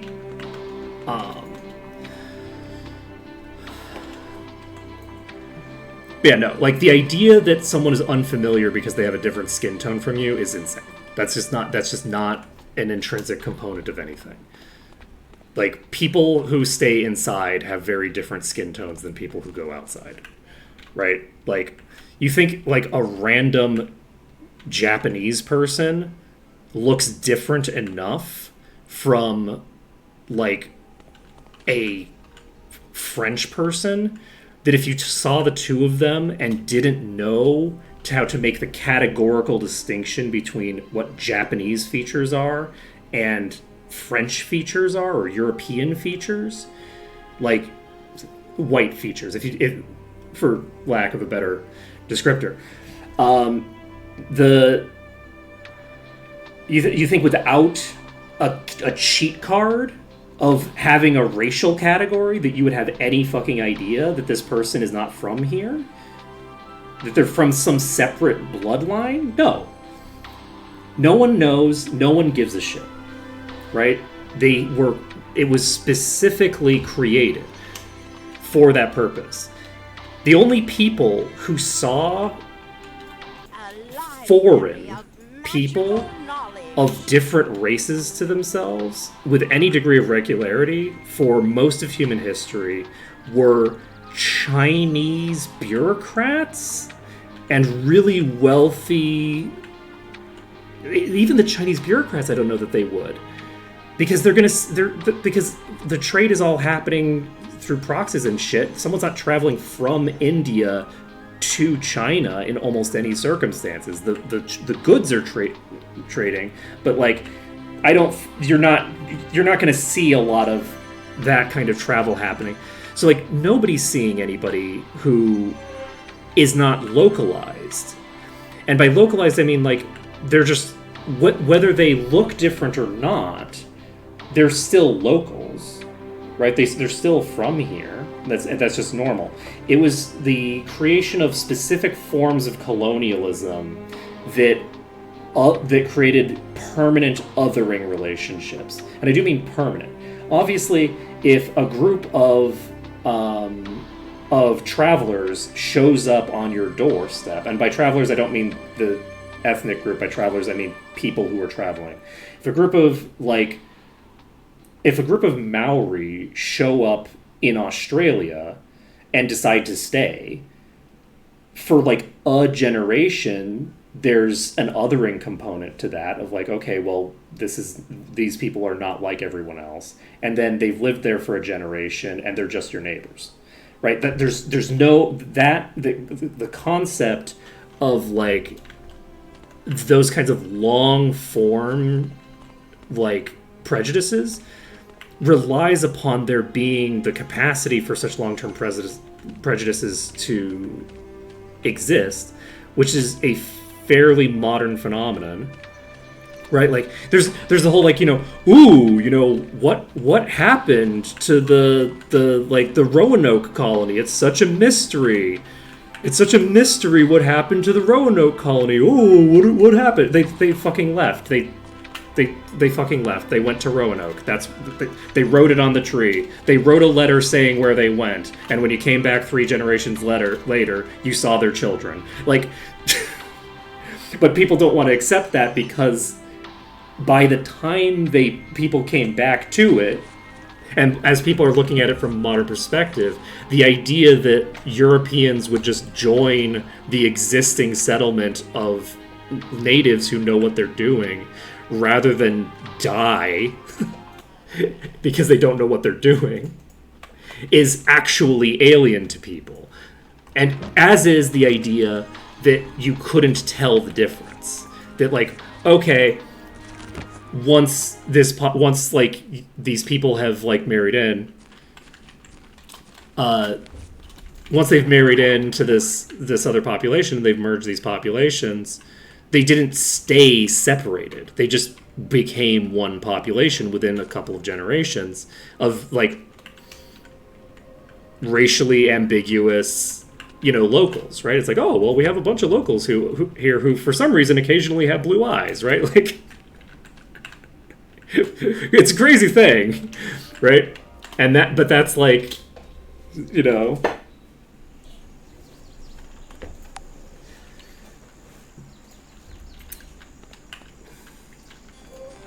It makes sense when you come from a modern context and a modern assumption that like race is paramount. Like if you're coming from like certainly an American background, and I don't know if your average like European will fall for that same like obvious like mental trap of like, ooh, this is a mystery. I don't know if that actually happens with Europeans. Because Europeans' racism has always been like a kind of like distant phenomenon, right? It was useful to the Portuguese crown, but like Portuguese people in Portugal did not need racism in their lives because they didn't have anything to do with slavery, right? Because they don't live in the colonies; they live in Portugal, and so I don't know if the average European would have the same issue, right? Whereas like if you ask the thing of like, the doctor, there's like a car accident and the kid's dad dies in the accident, and they drive the kid to the hospital, and the doctor says, "Oh, I can't operate on this child because it's my child. This is my son. I can't operate on them." What could possibly be going on? Like, that riddle doesn't make any sense outside of a misogynistic worldview, right? Like, the person that you're talking to has to grow up with the presumption of misogyny in order for that worldview, in order for that, like, riddle to be a riddle. It's not a riddle if, you know what I mean? Like, and similarly, like, the Roanoke thing is a riddle if you come from like a racist perspective. If you don't come from a racist perspective, it's not really a riddle. You know what I mean? Like, it's like, oh, well, there doesn't seem to be any mystery here. They said where they went, and they went there. And you came back, and obviously the same people aren't there because it's been 150 years or whatever, but their children are there.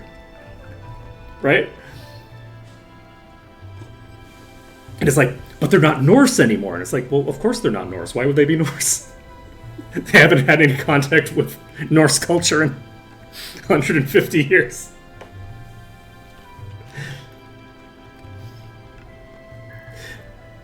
I would actually be curious to know if that was something that at the time even puzzled people. Oh my god. Does anyone else remember with, like, more clarity, when you were a kid, did they teach you in school that the reason that, like, the reason the Europeans, I think it was Columbus specifically, traveled to the Americas was to purchase spices because all of the food in Europe was rotten and they needed spices to make it palatable enough to eat it? I'm trying to remember where that madness got into my head. Like, I remember that very specific line from when I was younger, and I'm trying to remember if it's something that they taught me in history class that I was like, what the fuck are you doing? Or if it's something that people just talked about, people talking about, people teaching in history class. I'm trying to remember which it was. Because, like, I know that the bullshit fable about George Washington and the cherry tree was taught to me in history class, right? That was something that I had in history class. That was not a, that's not secondhand knowledge. I remember that was in my history classes. So, but I'm curious about the spices thing, because, like, no one in Europe at the time was telling that lie, because it's an insane thing to say. You can't eat rotten food just because you make it slightly more tasty, and it's not going to be more tasty because. Yeah, that's the thing. There was, like, this specific thing of, like, oh, yes. Because it's like, they want to make them seem less greedy, right? Because it's like, oh, well, why did they want the spices? Oh, well, so that they could make a fuck ton of money. And when I was younger, the motivation of, like, we wanted to make a fuck ton of money is not a great motivational structure for enslaving like the entire Caribbean and genociding the local population of like 15 islands, right? Like, which they didn't tell us about, but which maybe they thought we would hear about that part.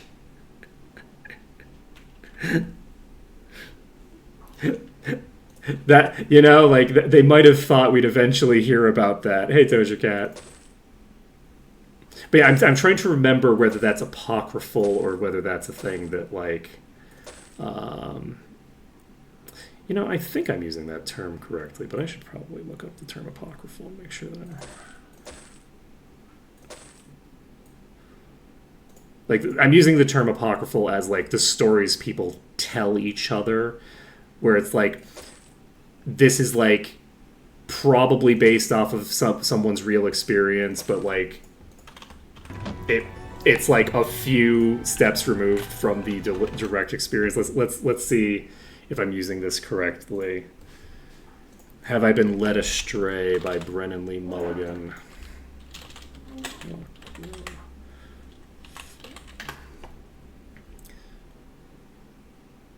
Okay. A story or statement of doubtful authenticity, although widely circulated to be true. Well, we just finished up the Boulder dungeon, which is very exciting because that dungeon has always given me a lot of trouble, and yesterday I was very frustrated with it, so I'm glad that we've got it done. We got multiple legendaries out of it. You know, the dungeon definitely made up for itself. We could hypothetically do a map. Do we want to do a map? Is that what we want to do? Is that the life that we're going to lead? Is a life of mapping? Come again. We could do it. I even know what map we'd do. It's even a Might and Magic 6 map, and we're supposed to be doing Might and Magic 6. And it's a small map. You know, I don't really know what else to do. You know, it would be. Oh, wait. Okay, wait. How long do we want to delay getting light magic? Because the thing is that once we finish Silver Cove, we can immediately get light magic. So, would we prefer to do a map that's going to give us 20 levels and ensures that we only get light magic Grand Mastery way later? Or do we want to just go get light magic from not Silver Cove, but the place adjacent to Silver Cove? Who cares about more light magic?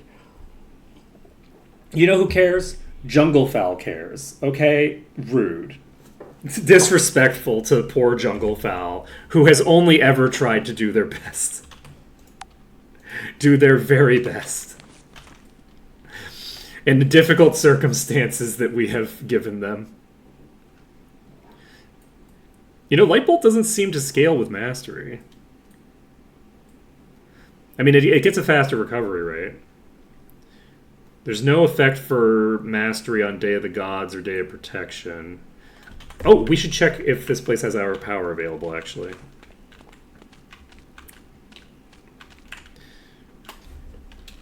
Let's see.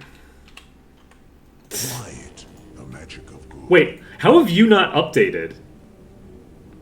Wait.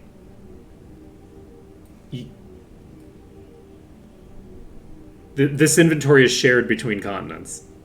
This was, I think, Day of the Gods. This is the Day of the Gods that I just purchased in Might and Magic 8. That's funny. Ah, hello! Nice to see you. Alright, let's take a look at what quests we have. Let's see.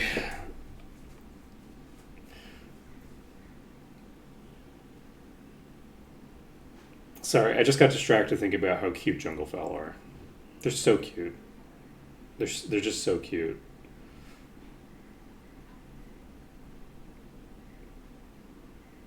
Chickens are very cute animals, and Junglefowl are they're like a type of chicken, and they just have like a cooler like coat pattern, and they're just so cute.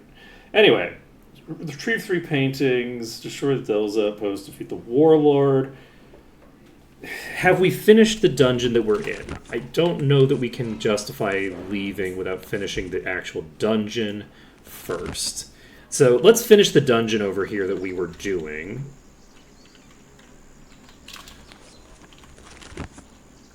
And then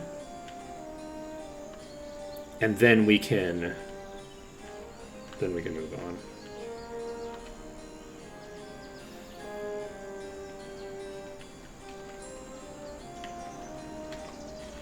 But yeah, it was interesting because the other day, the jungle fowl near my place is always in like basically the same spot. Like there's this little patch by the polyclinic that they hang out in, and there's like a lot of plants in that area, yes, we are not done. Is this door open? Yes, the door stays open. We have 21 food, and we basically just need to open up each of these doors one by one and kill everything inside all of them. Did we just? Hi. I thought all the. Oh, whoa, who? Wait, where the fuck did you come from? Oh, I opened this door?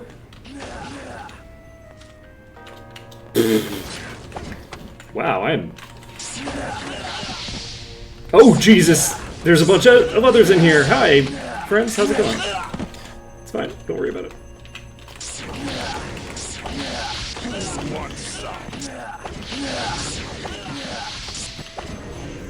Scared the shit out of me. Okay, everything's... What the fu- Oh god, it's not fine. It is fine. It's totally fine.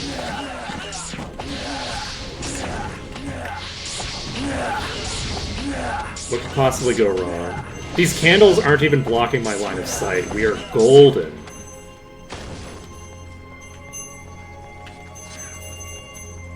Easy game. Easy life. I can't believe we survived that. I cannot believe we survived that incredibly prolonged nonsense engagement. Where I just kept going, huh? What? Why are you here? Over and over and over again. It happened like 5 times. Give me 1 second, folks.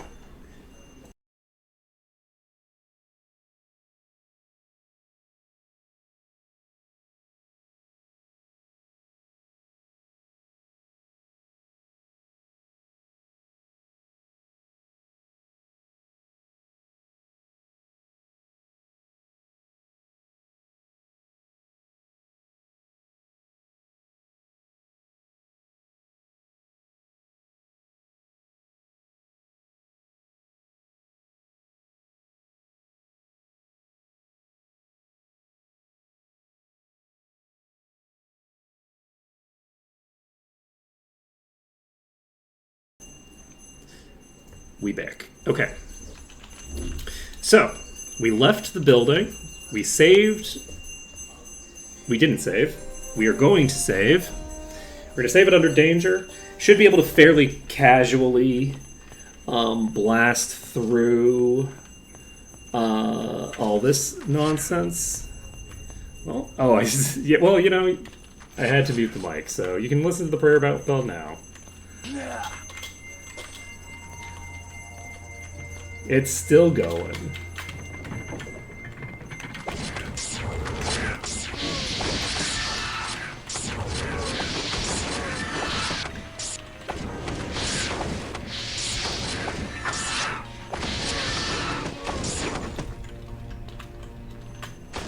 Okay.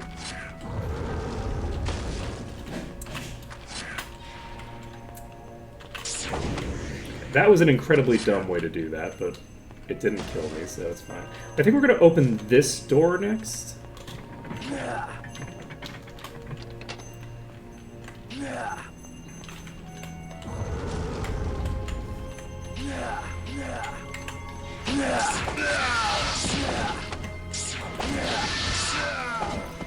Just so funny. I'm very... We now have 3% base damage dealers. This is gonna be crazy. Yes, it's still dumb if it works. It's actually more dumb if it works than if it doesn't work. I stand by that interpretation of reality, that if a thing shouldn't work and it works anyway, it's dumb. What's the word I'm looking for? It's dumb, complimentary. If it doesn't work, then it's dumb, derogatory. That's the rules. I don't make the rules. I just come up with them and say them out loud.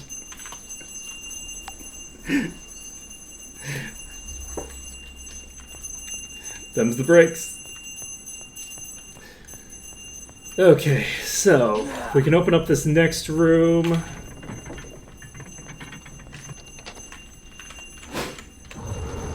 Oh, you're gonna...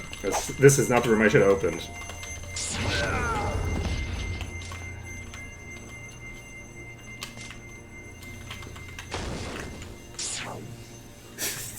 Exactly.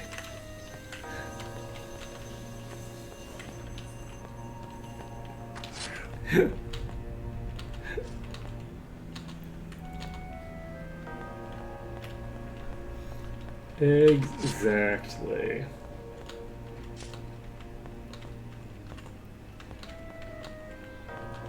The really funny thing to me is that that's actually a very common, like, that's a very common way for, like, American politicians to talk, actually. And, like, you know, American business leaders, for that matter, where they'll be like, oh, well, you know, the rules say this, and it's like, didn't you write the rules last Tuesday specifically to cause this effect? Yeah, but, you know, I don't have any control over the rules. Now that I created them 2 weeks ago, you know, my hands are tied. Who tied them? It's impossible to say who tied my hands, but, you know, my hands are tied. I can't possibly do good things.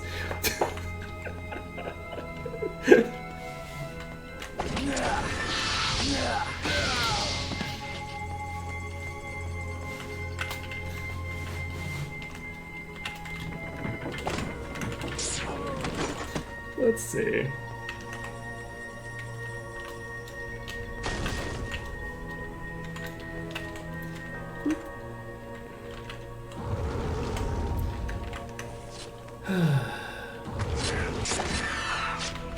No. You're not allowed to shoot me. Or punch me. Or do any other rude thing. Could you... Hey, door, could you work, please? So that I don't... Wall, rather. Can you work so that I don't have to, like...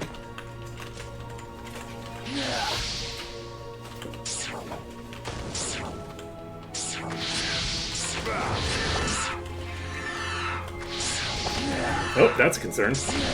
Oh man, it would have been nice if he ran into all those projectiles standing there, huh? Oh! Good thing I was close to that wall. Whew. That could have been dangerous. Because I was trying to, like, walk directly away, and then I'm like, wait a second. There's an attack coming out. You can't outrange an attack once it starts, but we were just fully incidentally near enough to a wall to survive.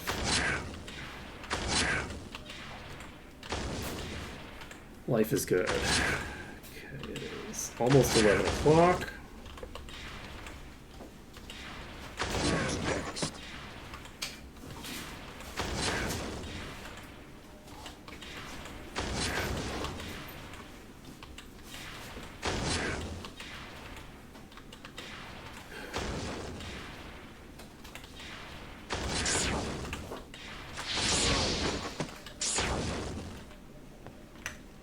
Okay.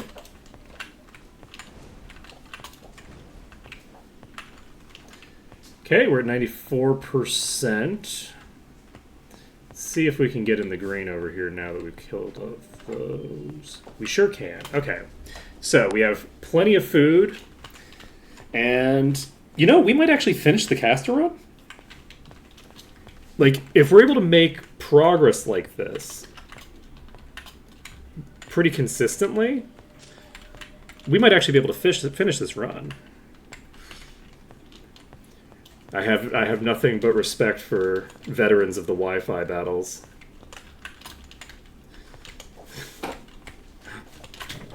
Your courage will be rewarded.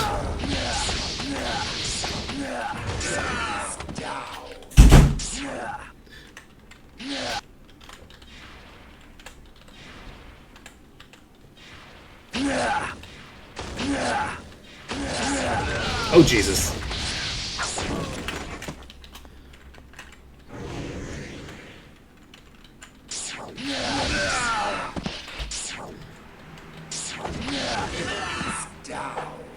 Ah.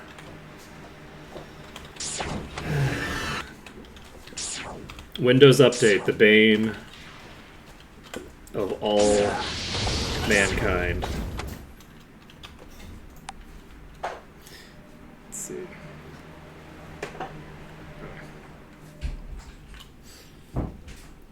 I'm curious, when that door opened, did people hear the fan? Was that fan audible? We just got a fan that is so strong. And it's one of those things where it's like, we're like, okay, well, why would we get a shitty weak fan when we could get, like, a powerful fan? This thing has, like, a third of the power of this other thing. Why would we want something terrible like that? And then we get it, and it's like, oh, this makes noise. This makes a lot of noise. You know, maybe people have reasons for getting quieter fans, for getting weaker, pathetic fans, instead of getting, you know, a jet engine.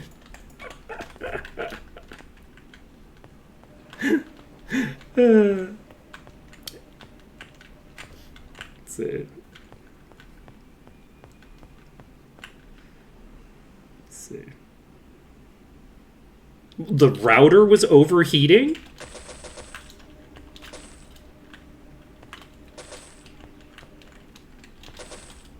That's wild. I've never heard of a router overheating before.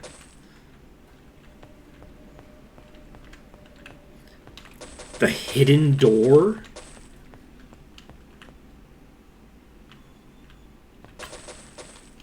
Wouldn't the fridge block the signal? This is madness. I'm being trolled right now. This is not a real thing. This is not a real thing. I refuse to believe that this is a real thing.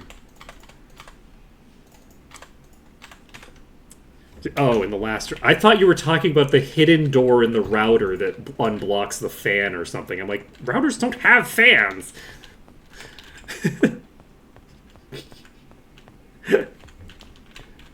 Did we open the door here? We did not.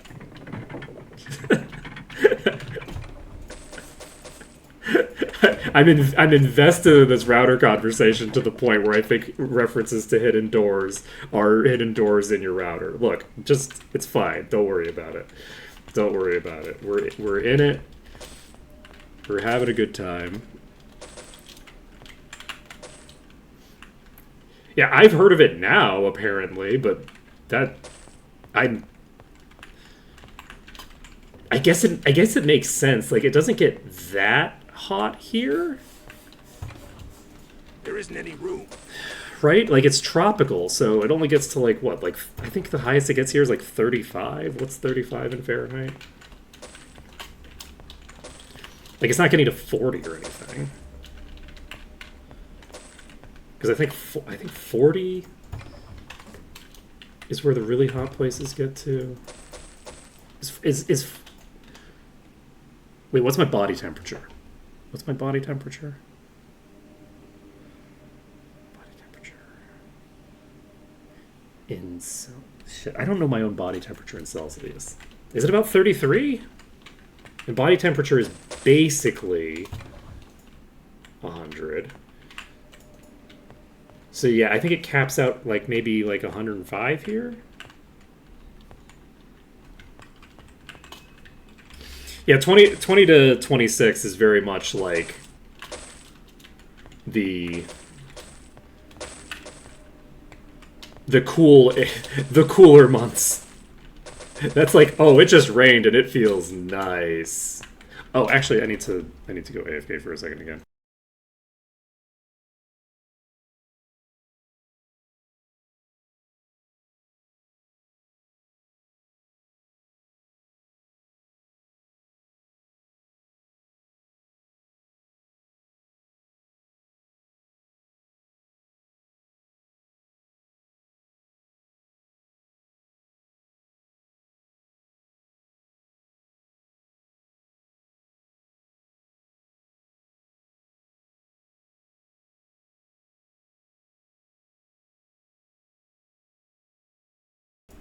I return.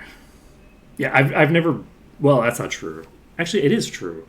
I was intended to go through the UK, but I think we didn't because they had like a quarter inch of snow and it shut down their airport. So I think we didn't go through there because of that. Weather is weird. It's a weird phenomenon.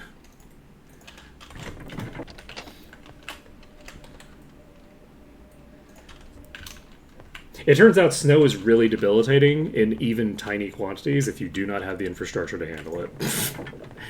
and if it doesn't snow in a place, they don't have any of the infrastructure to handle snow.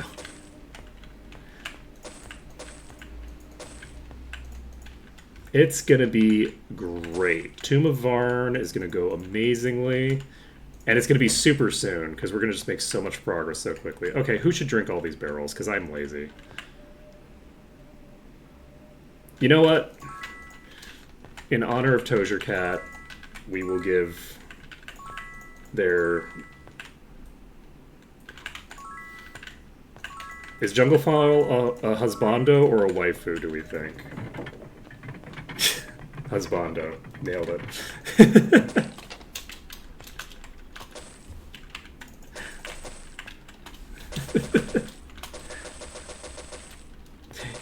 If it snowed in Singapore,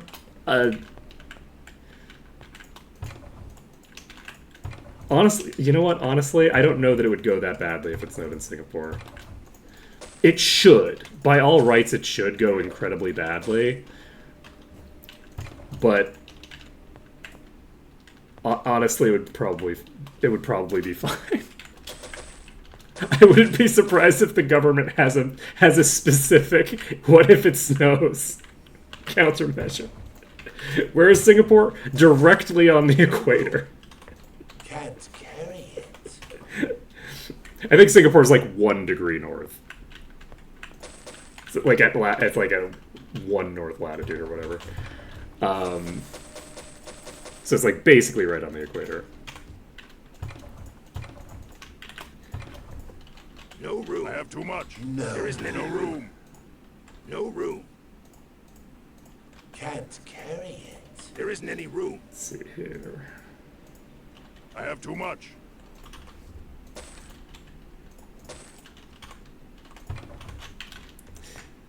Yeah, I was wondering. I feel like There isn't any room. husbando is. I feel like waifu isn't a gendered term. There isn't any room. It's a slightly gendered term, but I feel like waifu is something that people regularly used for mask characters for a long time.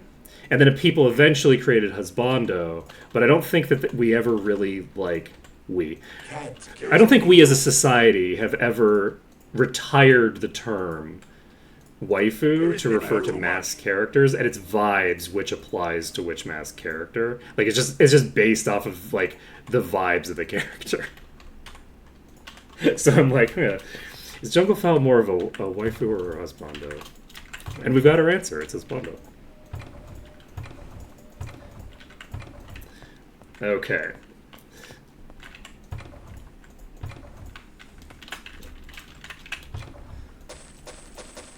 There isn't any room.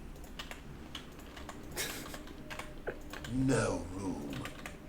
There isn't any room. I have too much. Sorry, I just thought of something very funny that I'm not gonna say for stream because it's not brand appropriate. Can't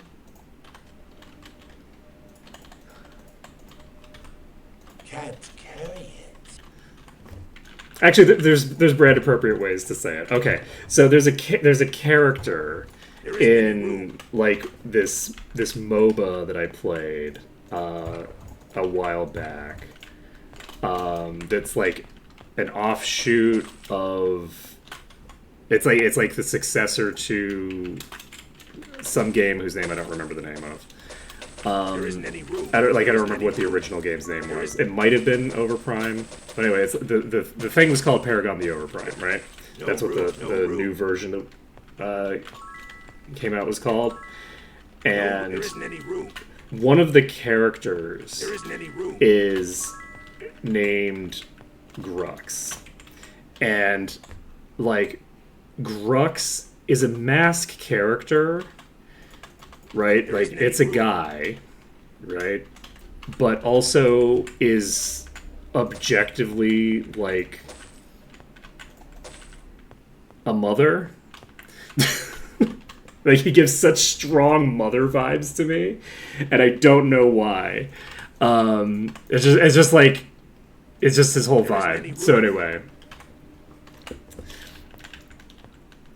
there's some characters are like, okay, well this is a guy or whatever, but also though.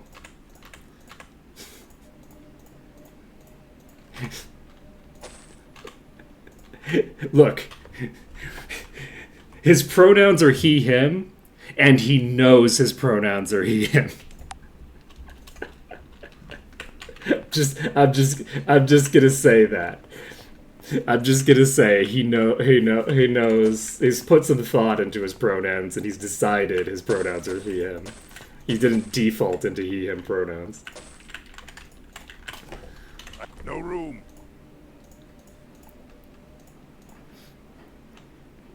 I guess I should be clear that by that I don't mean that the character is trans. By that I mean that the character is their design aesthetic No room. looks very much like I don't know. Like, There isn't any room. I don't know that queer is necessarily the. There isn't any It's room.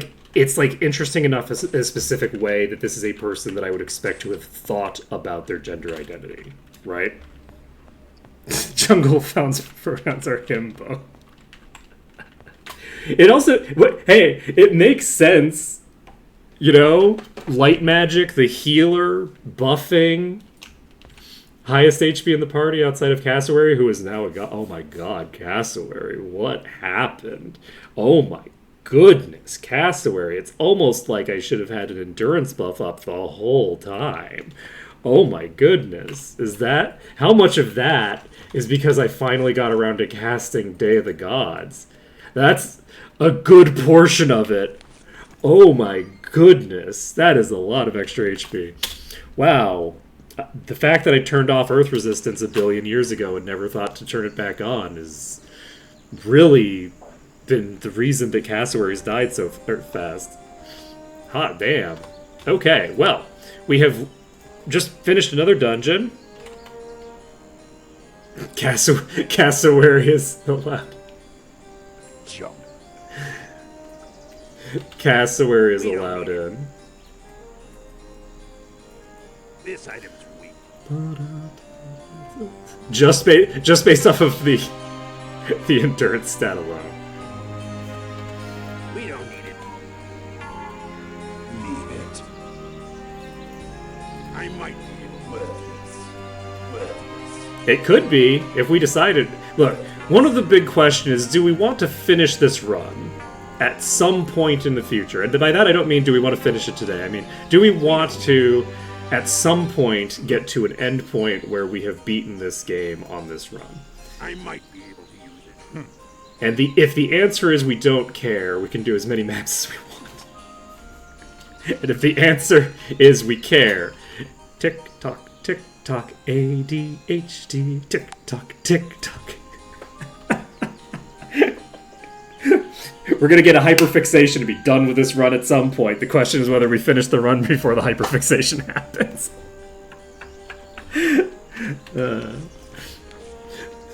This is the thing we have.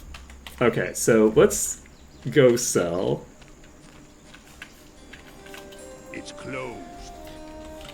Well, most likely, the next thing that I would be doing,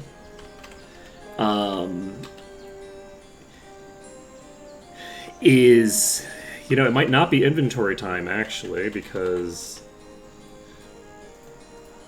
I guess I kind of need to. I can't do a map without doing the inventory. Yeah, never trust Asher Kitty. Asher Kitty is a known liar. An absolute known liar. Don't touch the merchandise. This is part of the canon. You can trust me, though, because I'm definitely not canonically a liar. You can always trust me. We don't need it.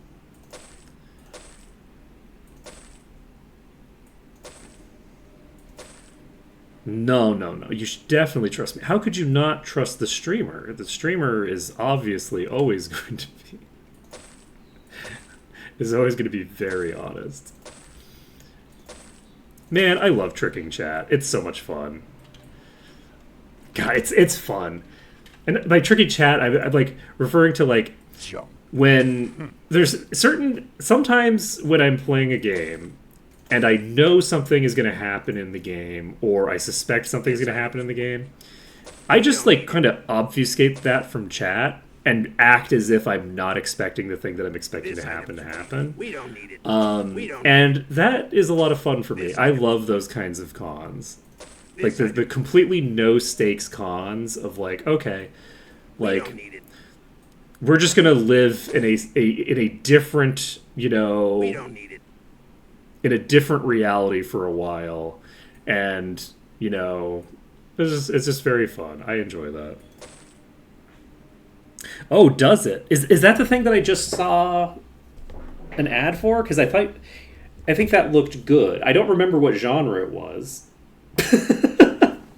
But I seem to remember looking at it and going, "Oh, I should probably play that at some point on stream." I can complain about the robots more. They're damn robots. They take these really cool creature designs and then they make them robots. Robots. We don't need it. Robot humans. It's disgusting.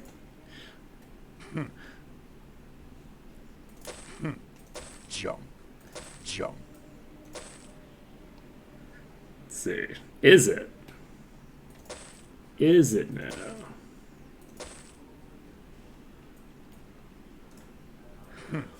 Jump. So what you're telling me is that it's about robots. I don't know if I can abide a Digimon game that's about robots. Is that a Southern slang thing, calling them robots instead of robots? I'm trying to figure out, like, it's something I remember hearing a lot, but I'm not sure if it was like one particular actor. I did not look at the Tron game. I until you mentioned it, I had forgotten that there was anything that involved a Tron game. I completely blanked out on its existence. Jump. You can tell how invested I am in the Tron franchise. I'm deeply invested in this, you know, intellectual property.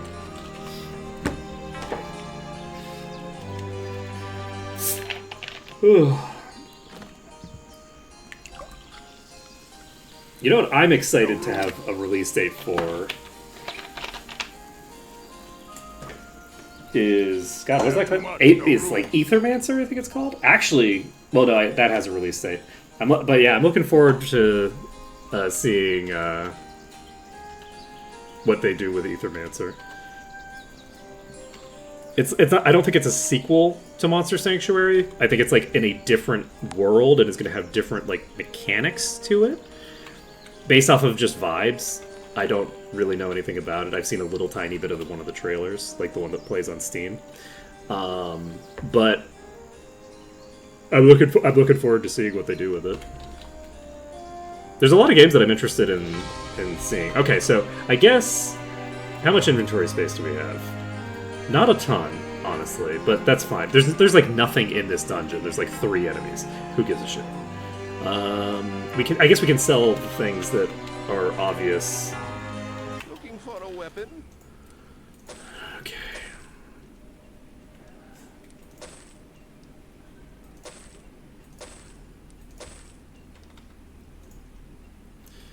Grognarg's lieutenants, knightly champion.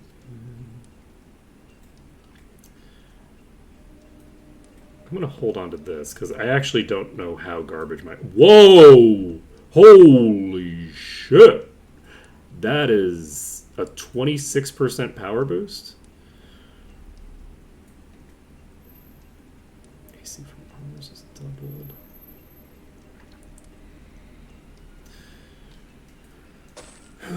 Let's see.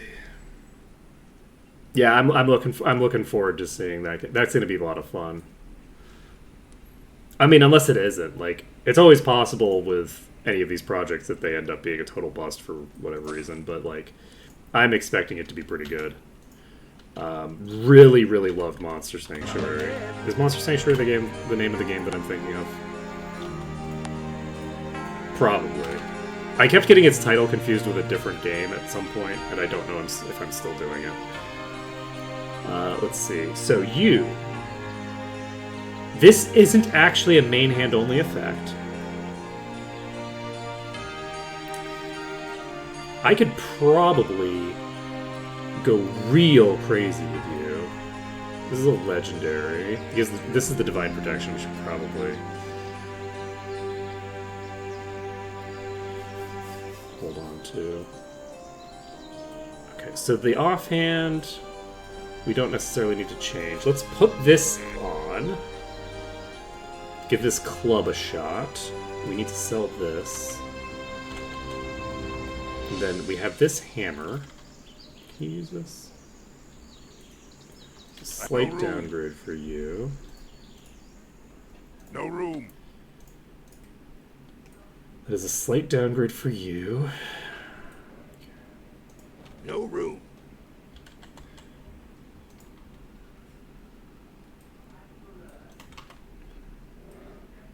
Okay. I think we're fine. So this is a sizable upgrade over our offhand. This offhand. Okay. So we have made our swaps. Pretty sizable boosts, actually. Those are pretty substantial damage boosts. And now we are looking at our inventory for our maps. So we have Freehaven Sewer, which is an interesting one. This is actually a very interesting dungeon that could potentially be very easy to do. We have Silmerhelm Outpost, which we have a strategy for. So let's just make this happen. We have 3 characters that can deal % damage. I didn't cast Invis. I didn't cast Invis. Well, that's fine. Who needs it? Not me.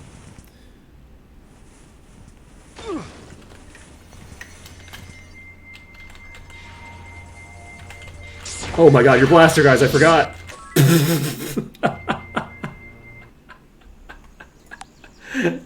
Oh, the blaster guys, I forgot. Okay, did we reload? This is such a weird place to save. A little weird angle. Alright, that was very funny. Okay, we're going to cast Invis before we go in.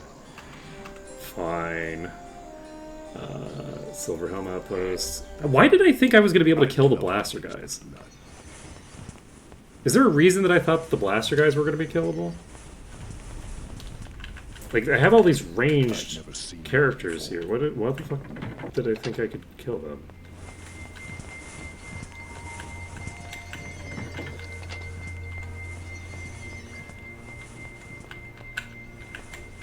Should I just telekinesis this? I don't know.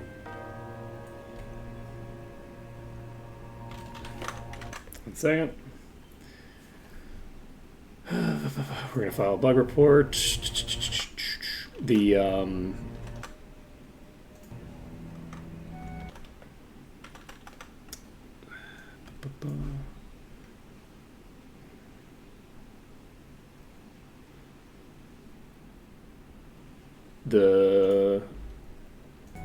the tooltip is saying HP 39.3%. That's the reserved HP for Junglefowl. Or the current max HP of Junglefowl.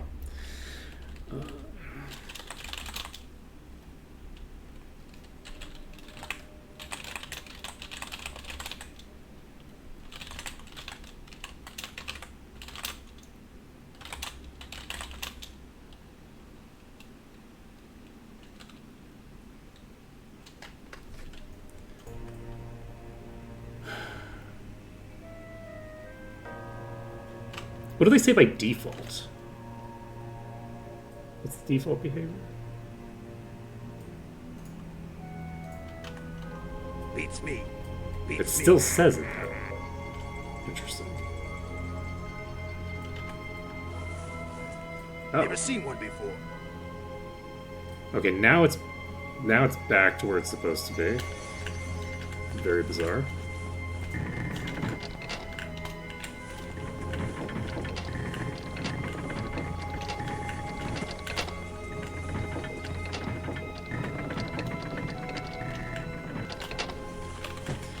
Alright, so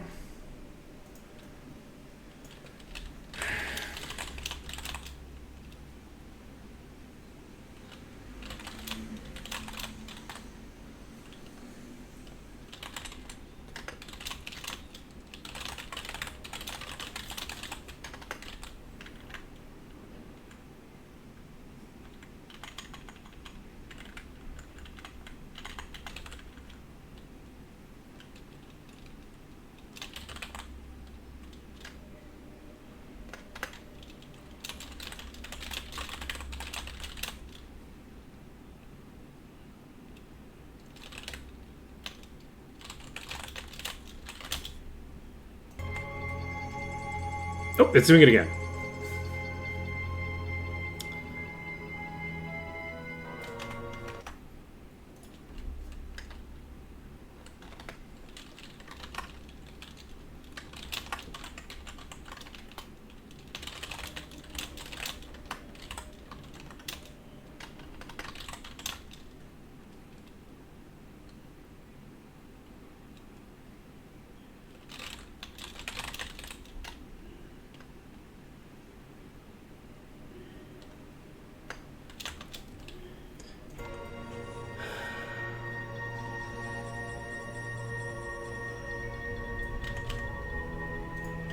Beats me. There isn't any room. We're gonna take this off for a bit. I just want to troubleshoot this because I'm curious about this. A second. I'll bring up chat again. Never seen one before. I don't know.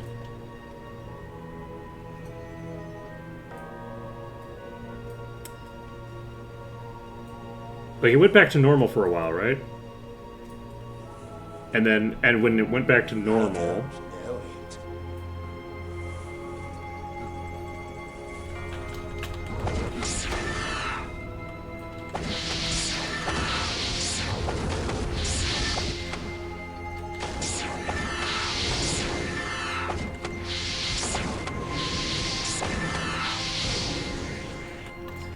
okay.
Okay.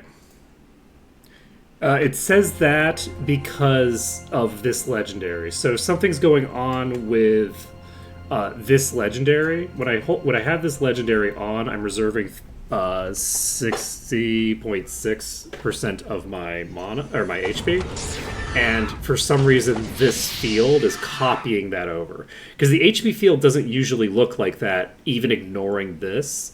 I think that it has copied the formatting of this text field for some reason. I don't know why, but it's just a bug. It's like something is not getting reset correctly. It's just a field being used. Like, just... If I had to guess, maybe the original developers inherited... No, because that says hit points. It doesn't say HP, and it says HP on the enemies. I don't have a good answer for why it's doing that, other than... because reasons.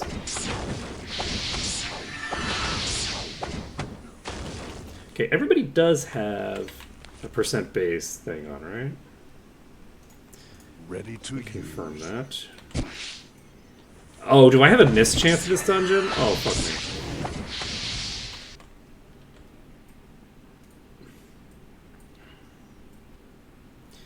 You have a stick that does it. You have a hat that does it. You have something that does it. Or do you? Is it you? You do. Okay, so we have 3 characters that do.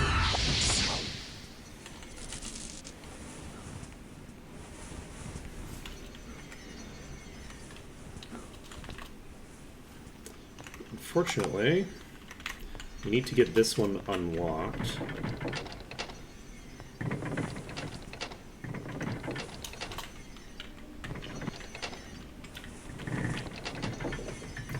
Okay, this is an elevator that goes up. Okay, we got those to come out. Oh, did they fall down? Oh, you poor bastards. Okay. That was a bad idea. I should have jumped. Should have used the spell. I should have jumped using the spell. Mistakes were made.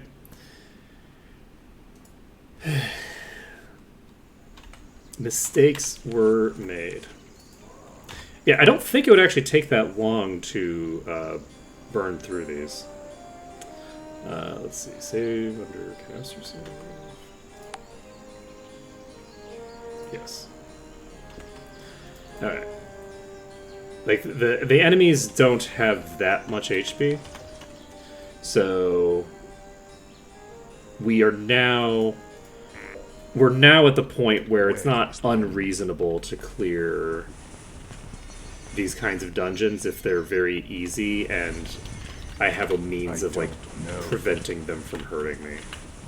Right? Like, okay, they're all melees and I can just get out of melee range and stuff like that. I don't know if this one's feasible. I'm pretty sure that I had an answer for the blaster guys. Like, I had a thing that I wanted to do for the blaster guys, but I don't know what it was. I've never seen It's one. gonna be a lot more painful than I'd like. I'm actually gonna just try... No, I shouldn't do it that way, because...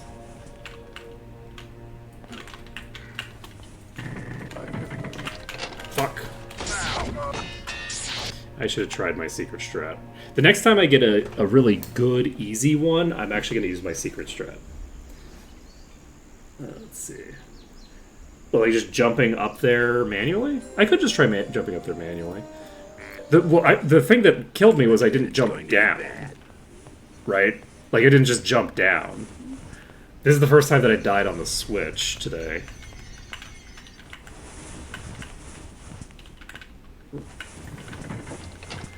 Basically, I just ran and jumped with my little feetsies instead of the spell, thinking that I could make it to the platform I was shooting for, and it's too far away, and I just fell.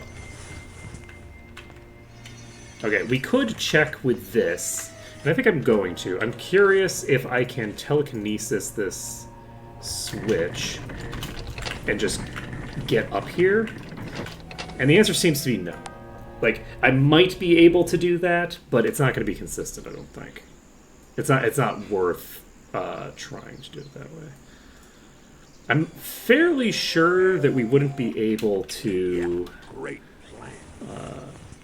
do the thing.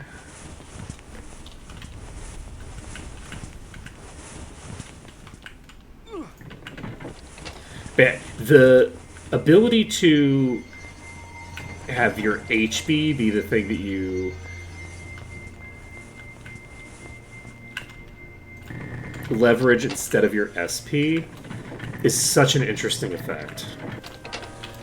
Like, that's a legitimately very cool...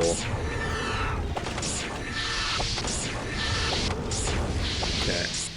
It now occurs to me that I could...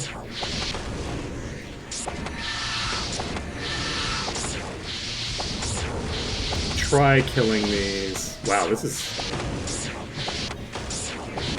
honestly not that bad. Like, obviously that was, like, all of our damage being done to one, like, mid-tier enemy.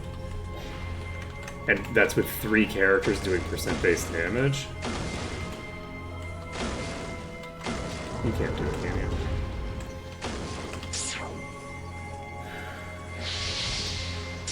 Okay, we're just gonna sit here and double speed. Nice little shot.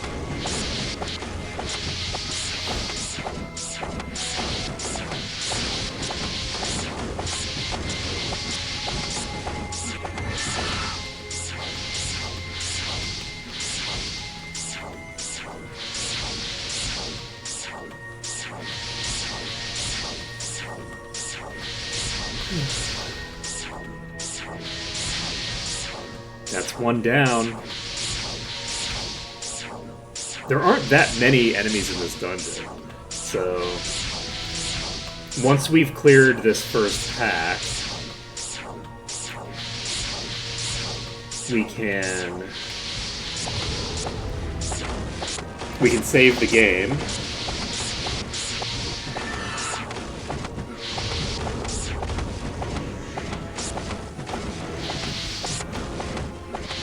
And at that point, we just need to figure out what the hell I was planning to do to kill the blaster guys.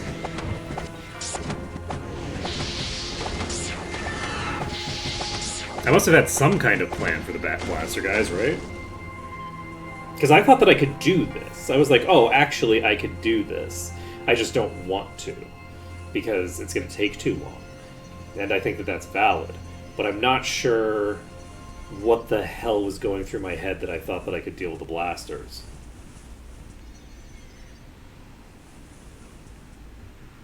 Like, why did I think that the range targets I could clear? Was it just that I was like, okay, if there's just melees, this is 100% doable, and with casters, maybe it's doable?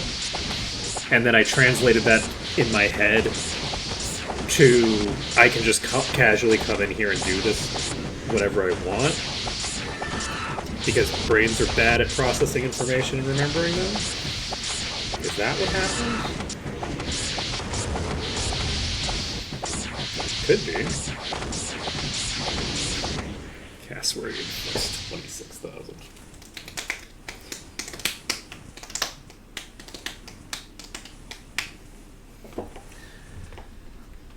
Very nice.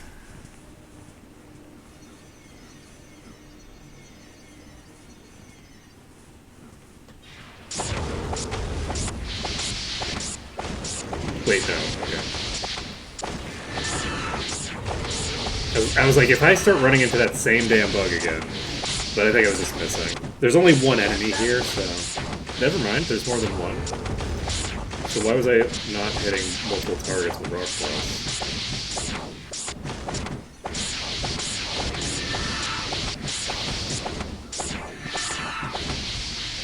That's fine. So doesn't even look like there's only one left now. That could just be one, though. I guess it's got to be, because we're doing an AoE and it's not hitting multiple targets. But the AoE wasn't hitting multiple targets when I was hitting the last one either, so...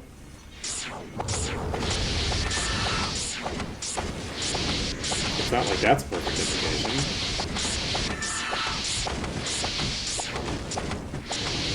I should have checked how much experience I had when I came in.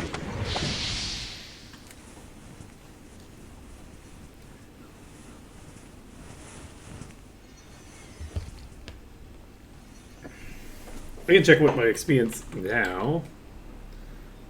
I know that we didn't have a level when we came in, so we want to write this number down.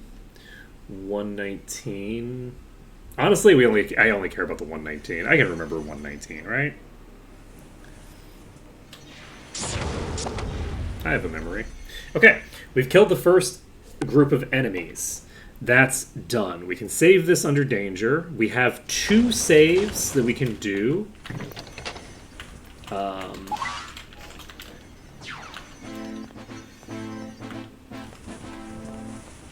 If we stand here,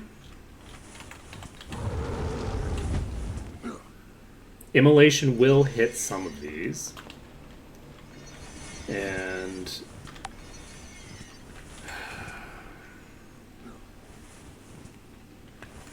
it's only hitting like 2 or 1 target, maybe. That doesn't do anything. Attacking doesn't do anything. I do not have Spirit Lash now. Does Spirit Lash do damage without needing line of sight? Or is it like Implosion?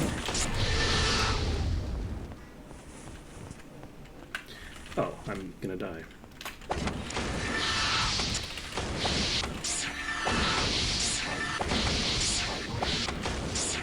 At some point, one of these is gonna drop down and kill me.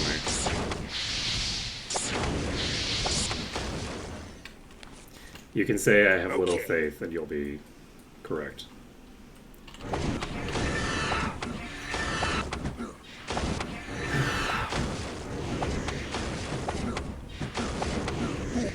Really?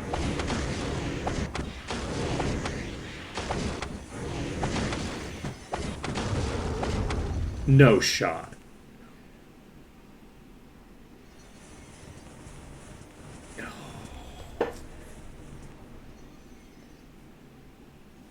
We might need to go by Spirit Lash then.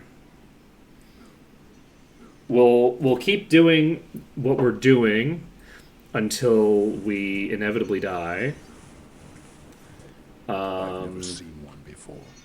But if we don't figure out a nice, easy solution to our problem here, one solution that is on the table would be to go buy Spirit Lash, and we could put that on 2 characters.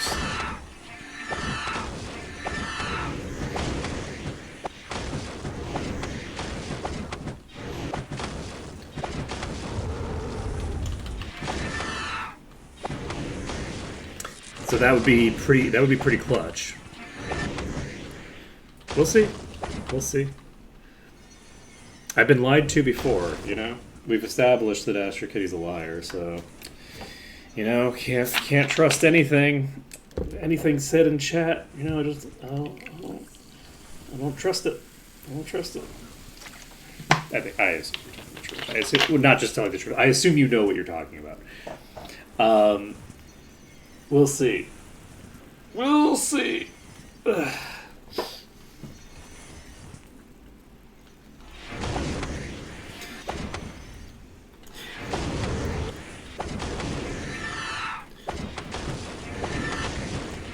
Oh, hello. Are you going to kill me?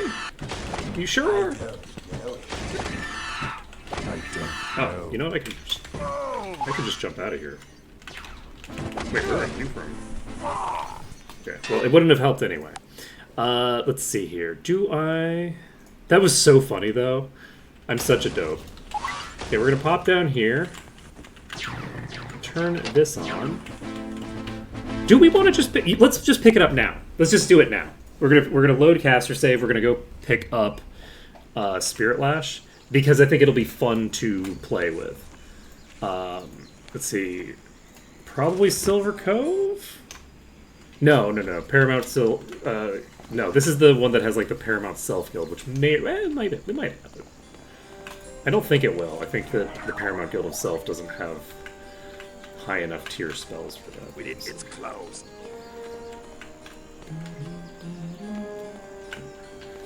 Where are you, Self Guild? The magic of spirit, mind, and Hammer body. Hands, Regeneration. You do have protection for magic, actually. So that's a good sign. Raise Dead. Shared Life.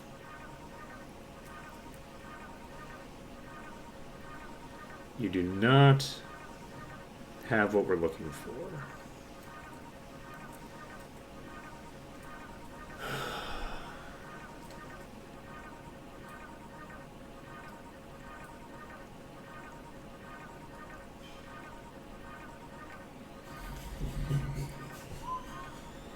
Well, I will try it out, and we'll see what happens. I'm tempted to pick up Psychic Shock. Okay, we have Psychic Shock.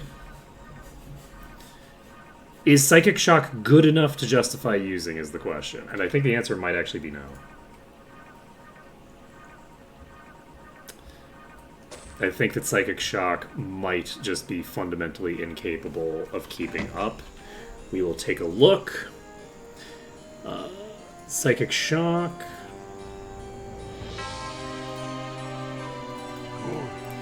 Protection from magic. I'll put this on that.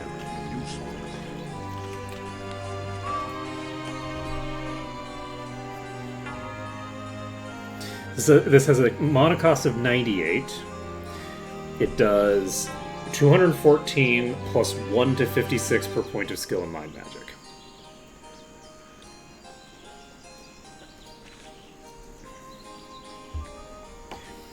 This does 1 to 163 per point of skill and costs 88. So, with the investment that we have, it's not possible for Psychic Shock to ever catch up.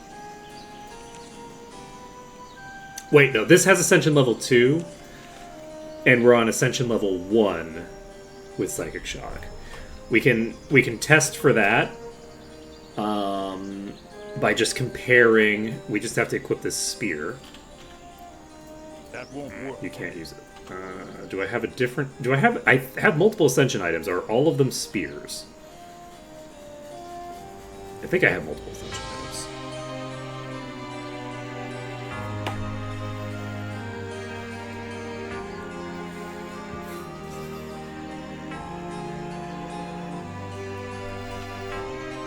You know what? I'm not going to worry about it. We're going to... I'm literally just testing a thing here, so I'm actually just going to... I haven't done anything weird yet, alright? Correct. We're going to save the game. We're going to go over here. We're going to look for our legendary swapper. Just to test this out. We're going to take the Oracle Orb. We're going to use it on this. And then put it on this. So this increases Ascension level by 1. That allows us to test Psychic Shock. This does 1 to 80 plus 600 and costs 147. And this was 150. You can't compare this because it's also boosted right now. But it costs substantially less. So, Psychic Shock has a high base damage, but very low scaling by default. Now, bear in mind, 1 to 80 per point of skill in Mind Magic. That's not quite true, is it? Right? However, this is very easy to calculate. It's like, but what if you have plus skill items? Plus skill is capped at the value that you have in skill. So if you have 50 Mind Magic, you can have 50 bonus from gear, which means it's a very simple calculation. This is 2 to 160 per point of skill in Mind Magic if you have maxed out items to boost your Mind Magic up. Whereas at the same ascension level, life drain does 1 to 163. The average damage of a life drain at the same ascension level is higher, even if you you max out your items with mind magic, because there's no equivalent for vampire. So life drain is a very solid thing for them to have in their repertoire.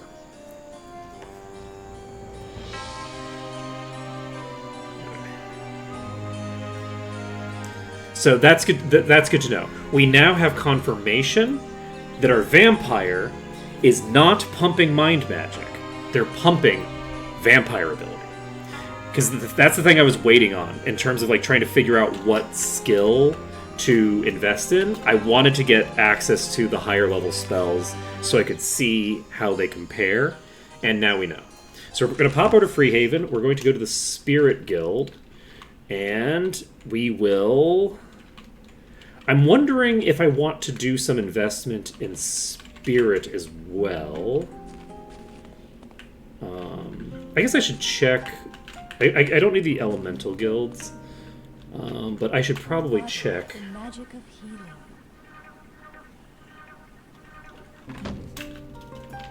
Where did I go to an Adept Guild of Body? You can't have it. You cannot have it. It is mine. The amber is mine to control. You shall not have it. I won't allow it. Mind Guild is over by the guild over here. Let's go tag this. Oh, right, because the Self Guild doesn't have...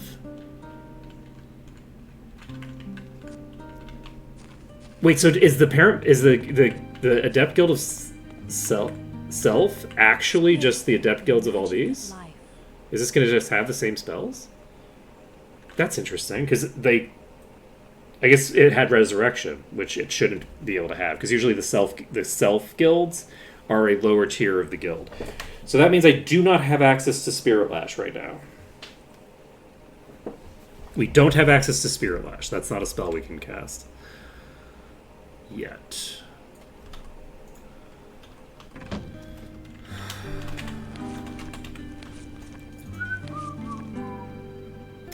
Well, let's see that. Well then.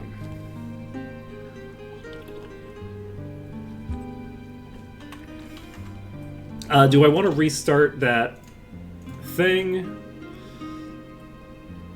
Or do I want to just jump into the one that I already had? Oh, I didn't pick up the... I didn't pick Enlightenment Grand Mastery.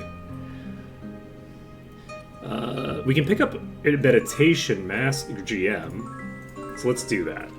We'll get GM Meditation on you. You can't get GM, so you don't need to worry about it. You don't have to worry about anything. You should have Meditation boosted. You can get Mastery, but don't have it for some reason.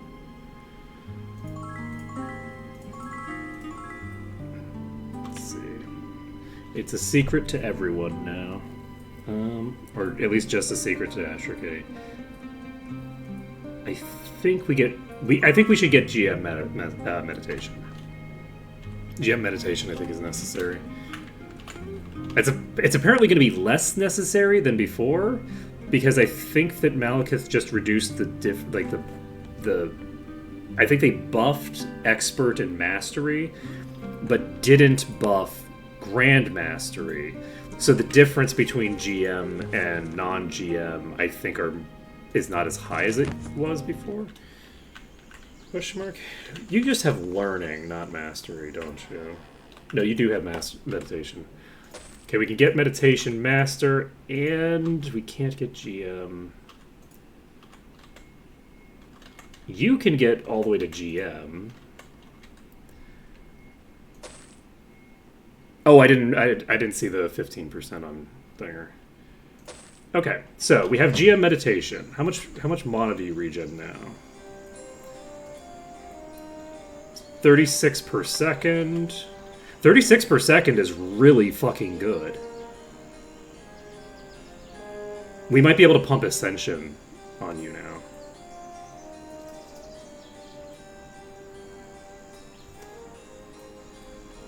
Okay, I did put the right aggro back on. Let's save this.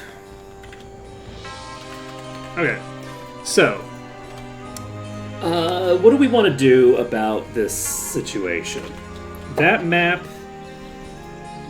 has a bunch of ranged enemies in it that might cause problems for me. Let's see. Monsters deal increased damage. Oh, monsters have a 30% chance to summon a monster on death. That's interesting. Mercenary Guild has boss density increased by 100%.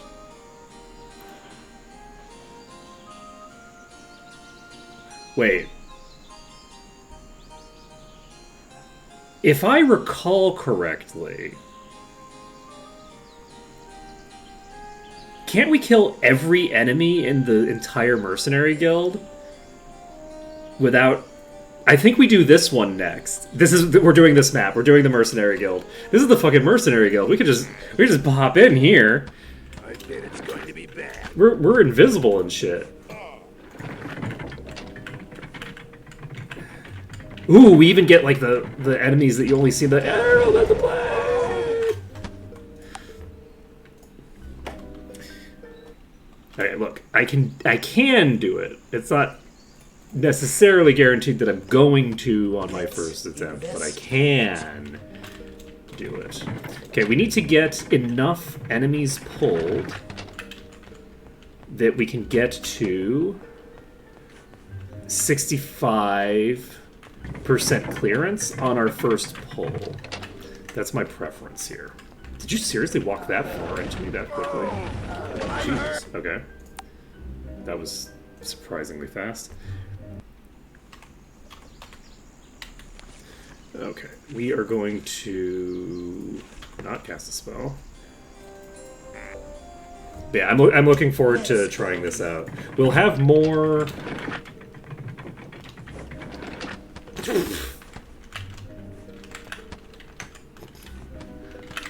Jesus, how? Whoa, that rook was dying fast. That rook was so low. We can actually fight these in these maps now. These maps, we can fight here.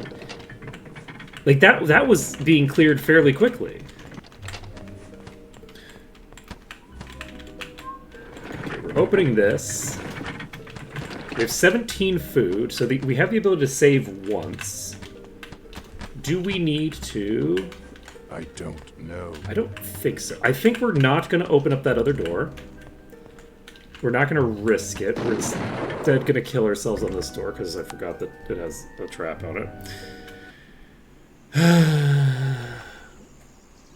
Have I done that once this playthrough? Have I gotten myself hit by that blaze trap once? Is that the first time that that's happened?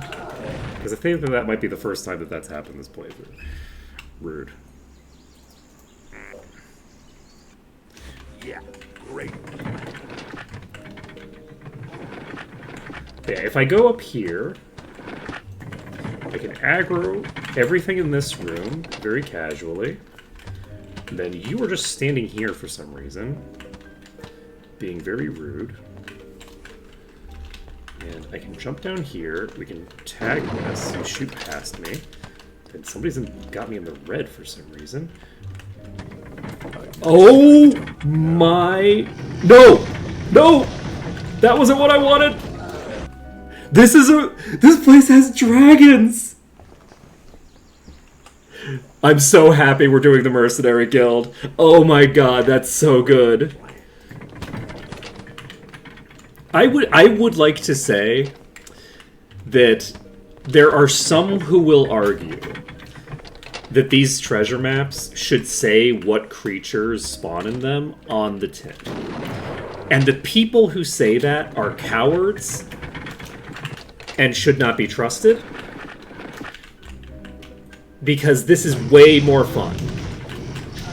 We have an issue. That issue is that I don't know if we can actually get around those dragons and into that door. These are so big.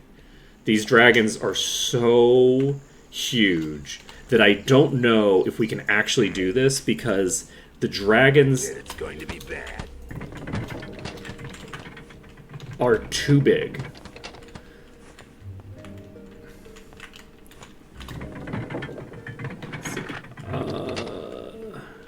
Actually, that's a good question.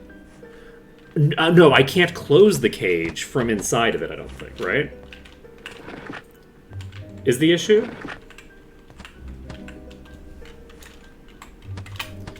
Because I don't want to be in the cell with the gate open. I want to be in the cell with the gate closed. Can I close the gate from inside?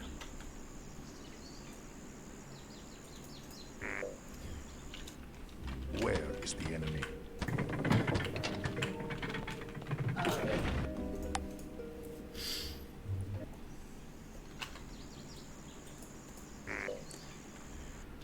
I love this.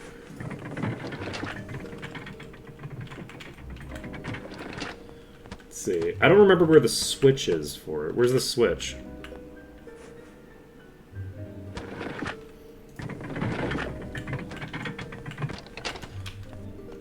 Because I would need the switch to be visible from inside.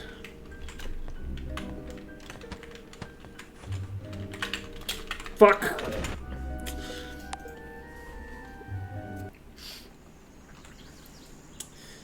Okay. We're gonna make this work. This is gonna be great. It's not even gonna take that long once we've got it down. I think once we get in there, it's gonna go fairly quickly. The really funny thing is that this is another situation where we would love to have Spirit Flash.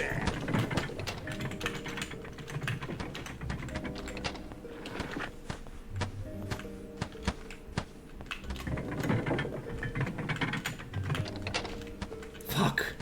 Why do you move so fast?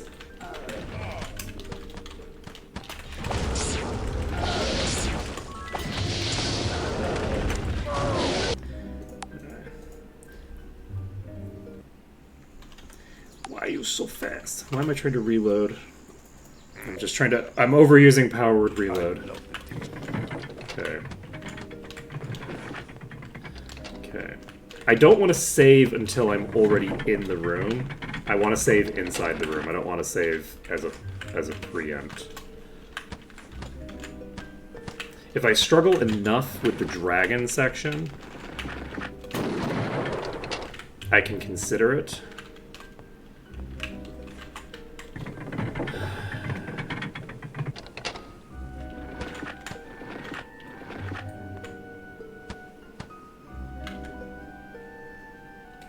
I can't just click you for picking.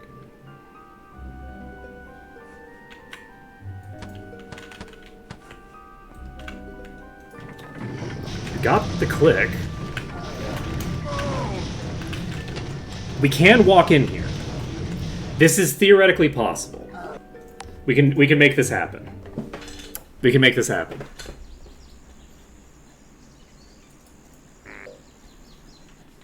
I bet it's going to be bad.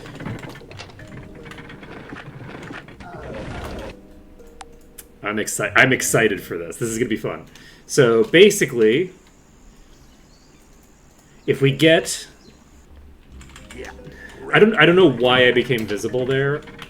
I think we're going to become visible when we make the run for the door. I'd like to avoid becoming visible until I make the run for the door. That's the key there.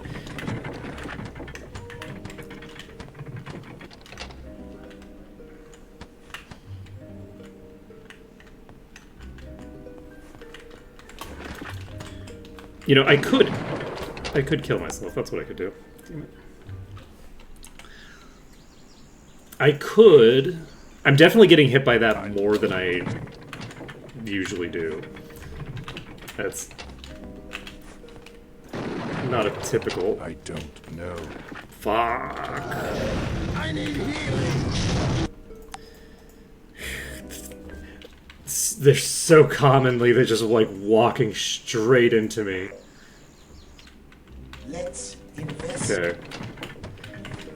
Let's investigate. Okay, we're gonna go straight across. I am going to open this. We're going to take a look at you, say hello, friend. And there is something... Jesus Christ, where are you? Okay, you're right. You're under me, I think.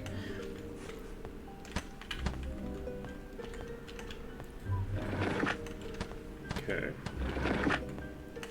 You're blocking my path.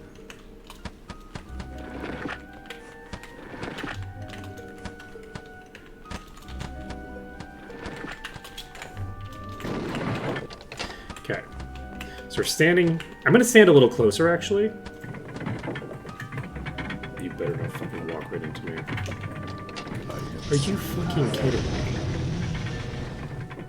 He walked all the way to here. He walked all the way. All the way here. From outside. And blocked my path. It's going to be bad.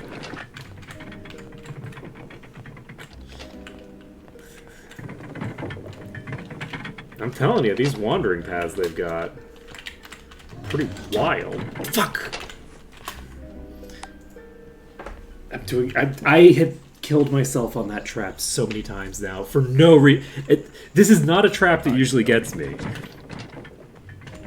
This is not a trap that usually gets me. I don't know what's happening.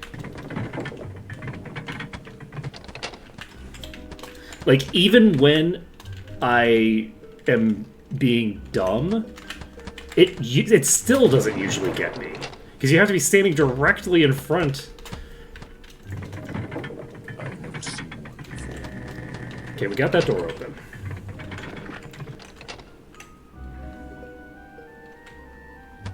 I don't think they can necessarily fit through this doorway.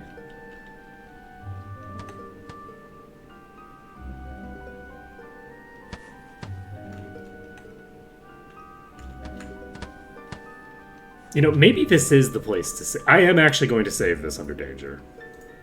We're going to save this, and then we're going to try to run in. Okay, that's not going to work. Wait, why is the door closed I've again? seen one before. Okay.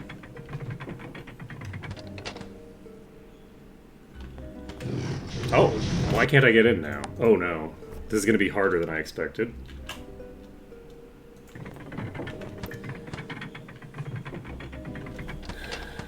Because that previous time, I pretty casually just walked in.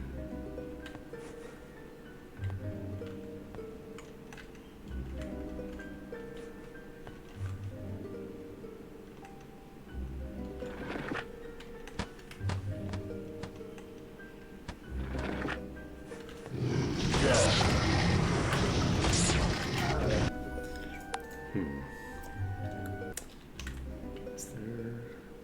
I don't think so. There is.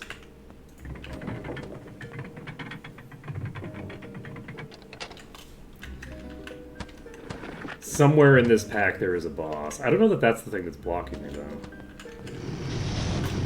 Are you the fucker that's... You are the thing that's blocking me.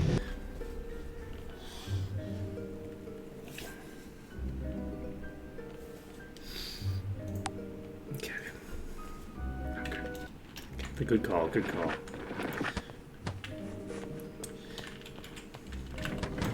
Okay, what we're gonna do... I need to figure out how to open this door and see if I can just lock myself in.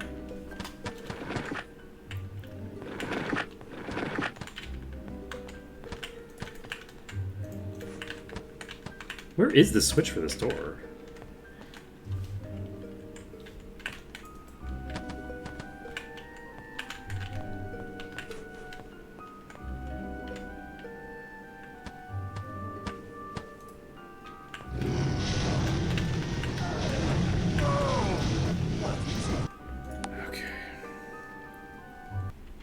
I don't know. It might be as simple as there's a boss here that's incapable of moving at all because it's simply too large for the space.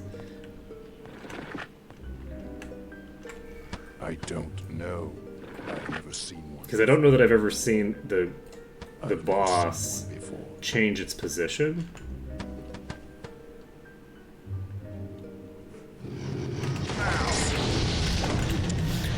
Wait!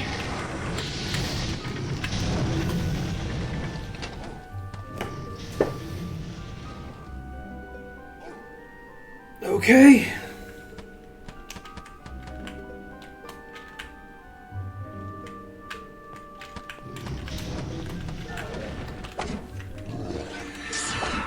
Okay, we now need to figure out how to get our projectiles through. Inferno will work.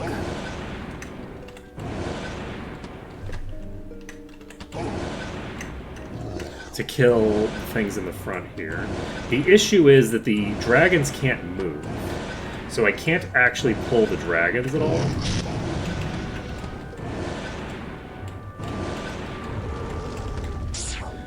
And we can disable you. And then our goal right now is to shoot through the wall. Beats me.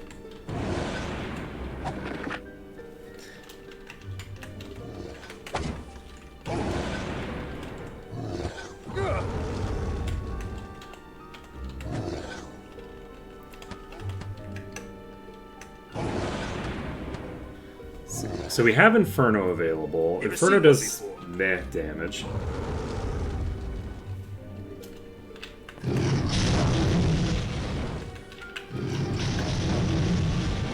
Oh, these stores open. Why is the store still open? Why is the store still open? What closes the store? Doesn't the store close when we walk through there? Why'd the door not close? We do have prismatic light as well.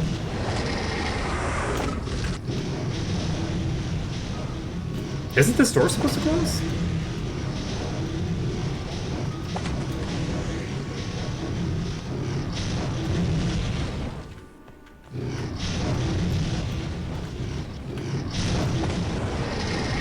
Because if this door doesn't close, that fundamentally changes things.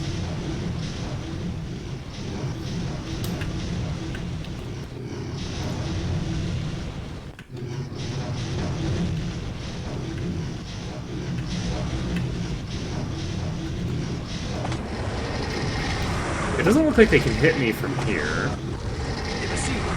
So...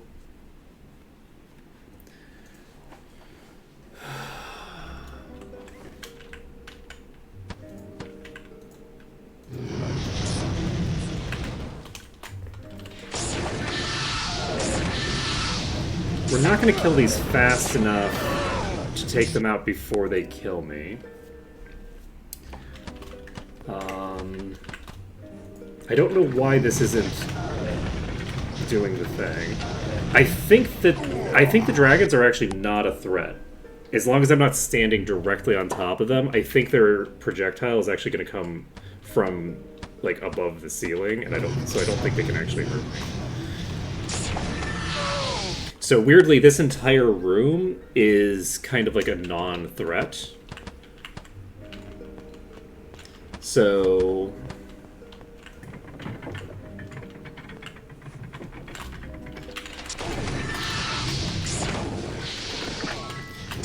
a large portion of this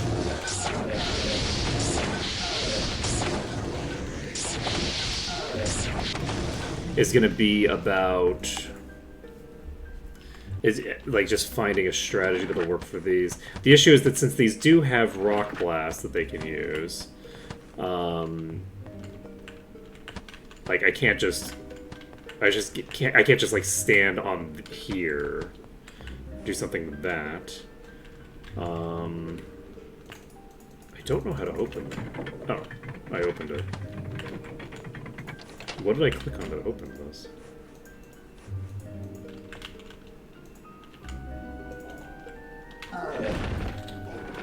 Huh. That might happen slowly enough that if I open it, if I can close it again, I can just walk in. Okay, we're gonna reload back to caster save. Look, don't worry about it. Okay, we don't need to pull the dragons at all. We can reload caster save. We can open this map. We can walk in here. It's tempting to do that other save just because it has the venomous dragon, which is just kind of fun. Do we want to do it off of this danger save? I guess we might as well. Let's just do it off of this danger save. We don't need to worry about it. We've wasted a save because it turns out it's very easy to get here.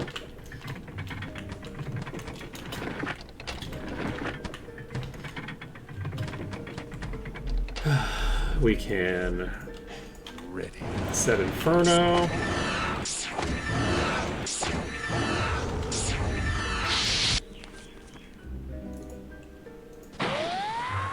I don't know. We somehow hit with the Toxic Cloud.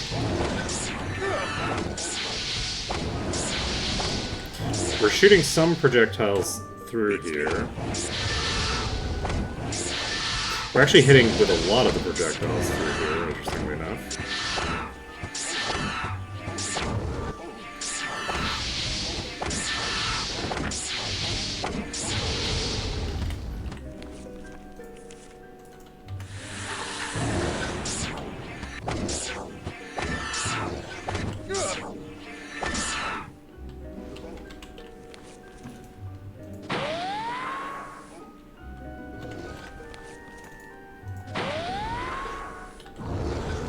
Oh, that flame blast hit the Earth Elemental.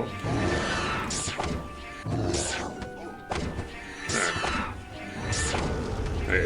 It didn't that time though. Let's see.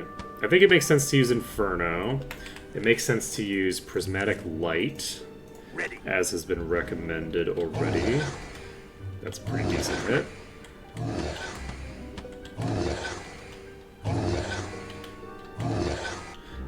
However, I do need to change something. I think. Unless you have it.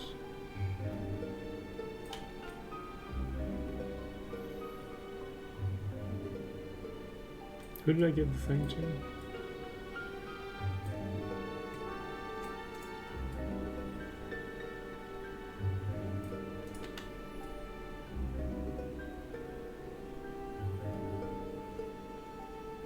Okay, it's you. Okay, so you do have it. That's perfect.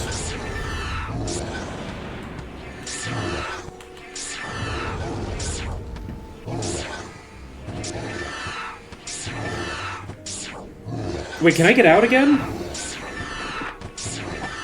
Shit. I might not be able to leave.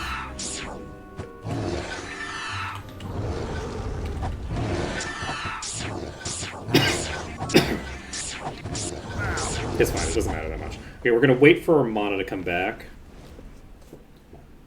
I've never seen one before.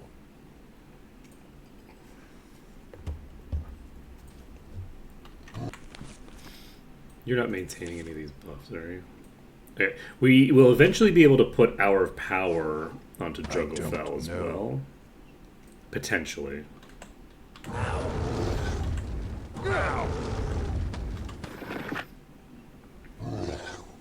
Never seen one before.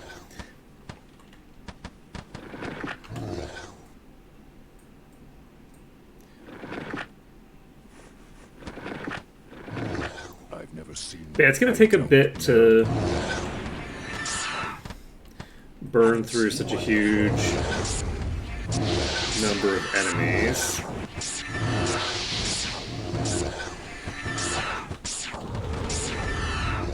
Never seen one before. Beats me. Beats me. Oh, we got that. Nice. I might be able to. The thing is that in the position that I'm inconsistently but occasionally able to shoot through the bars. And I know that in the past I've struggled with using any of my projectiles at all.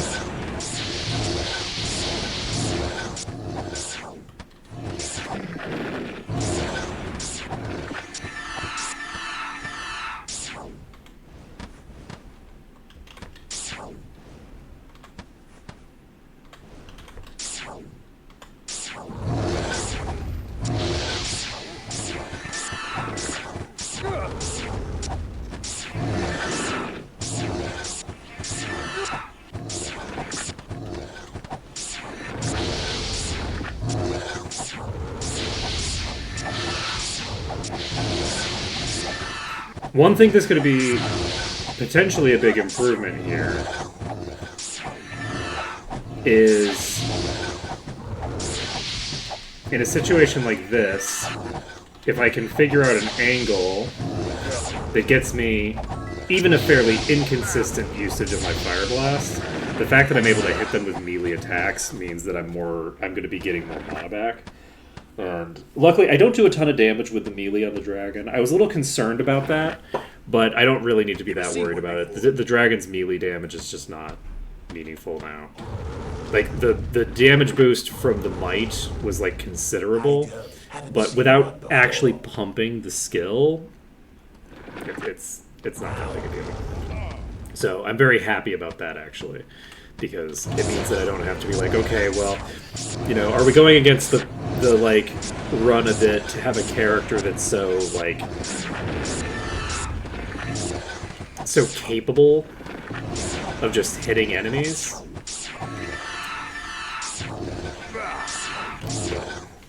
Luckily, they're not very. The other characters with the percent-based damage are actually way better at damaging the thingers. I'm actually curious what our percent damage is right now. We've got 27% of our damage coming out of Jungle Fowl. So Jungle Fowl is doing very well with their new stuff. Oh, when they run out of mana, they start life stealing. I was wondering why my HP went back up. Never seen one before. Okay. I don't know. I guess I could just attack. There's not really a reason not to. I've never seen one before. I mean, it's certainly not going to be the primary damage source, you know what I mean? Especially because we have these rooks in the background. Though, the rooks in the background might be less of an issue. Because I think those might just be locked in and will never be able to move. So if they're just like stuck and immobile, which I think they are, I don't think these can move. Yeah. The question is, when we leave, are they going to figure their shit out and just walk out and kill us, right? That's the big concern there.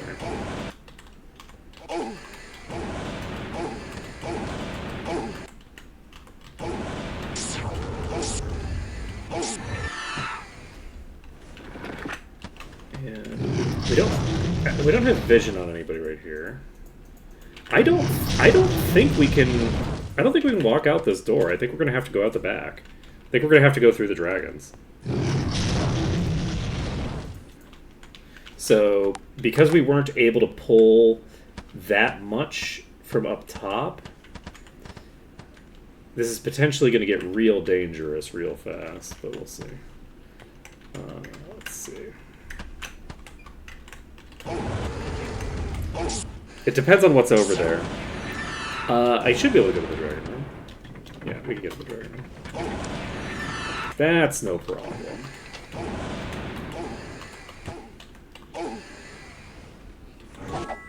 It's funny that there is actually an enemy that's so close that we can just hit it.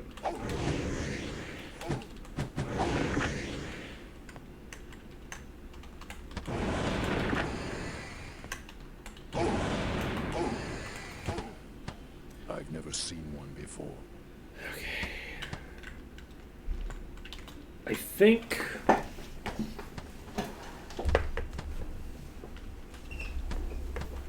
now is the time to open this door. I'm curious if anything can hit me up here.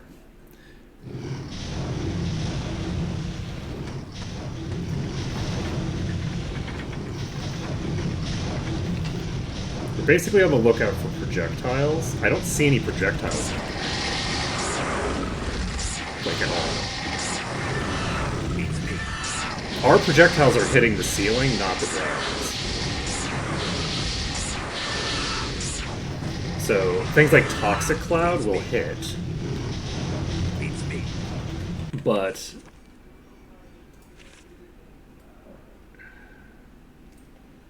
Do I have... Oh, actually... No, that is also a projectile, unfortunately. Anything else I can do? I don't think so. Alright. So I'm actually going to deactivate your spells for now.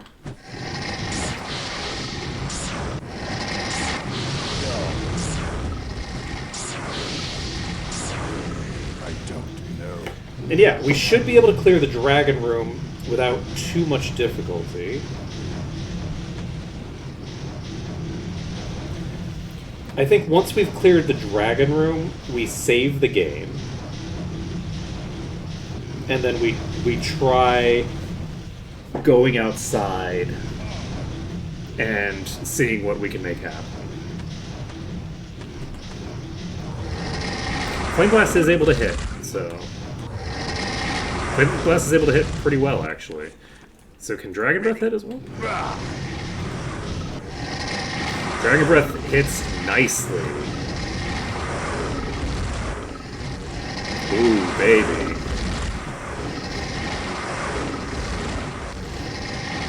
So we're able to deal damage with everybody. Except you. I'm curious how long that lead lasts. I think that it'll last for a while, because we're not able to hit them very effectively from here with the projectiles. So I do think, though, we are able to... Now that I think about it, we're able to keep hitting, which we can't do with the others. We're going to get you to about halfway, and then we will start just hitting S. I need to not forget that Cassowary is going to get their mana back really fast. So I need to be actually using their mana pool. We're going to double speed? We are not. Okay, we're going to switch to double speed. It probably won't kill us.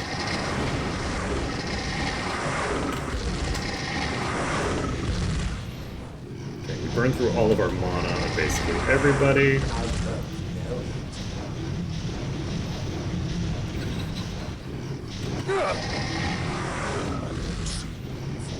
Did I even pick up Shared Life?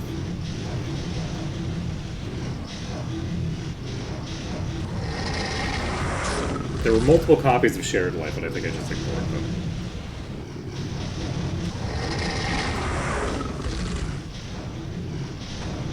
It occurs to me that since this is a Might and Magic 7 dungeon, we are putting off going back to Might and Magic 7 by another, like, probably at least 10 levels.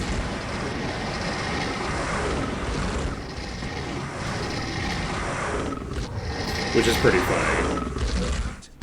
So eventually we'll kill our way through these. I don't know if that's going to lead to too much success. We'll just have to see.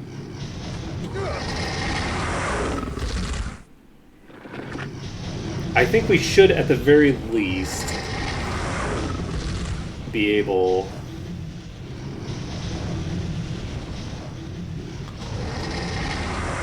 to make it work in theory. I'm feeling like maybe...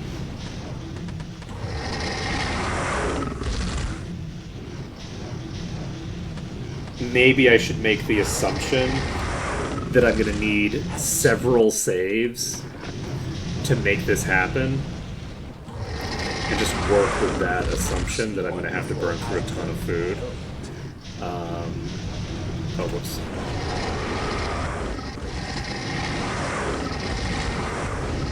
Look, I can't micromanage multiple mana bars at the same time.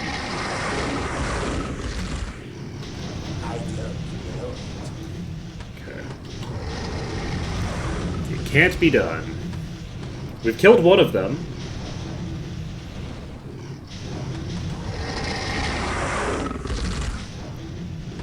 This is amazing.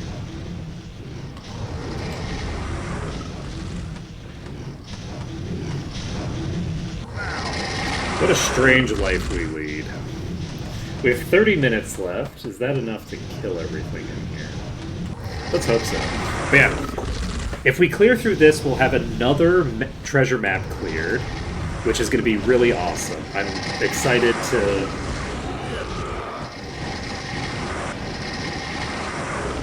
be able to clear these with a little bit more reasonable speed.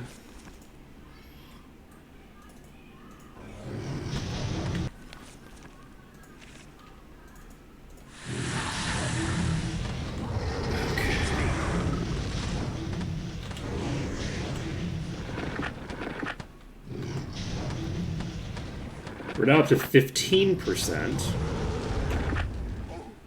You know, it occurs to me we haven't really killed very many enemies. And we already have 15%.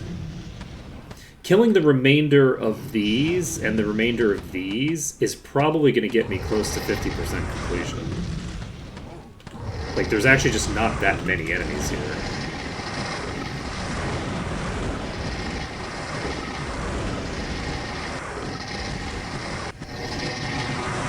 The archers are kind of a non-threat.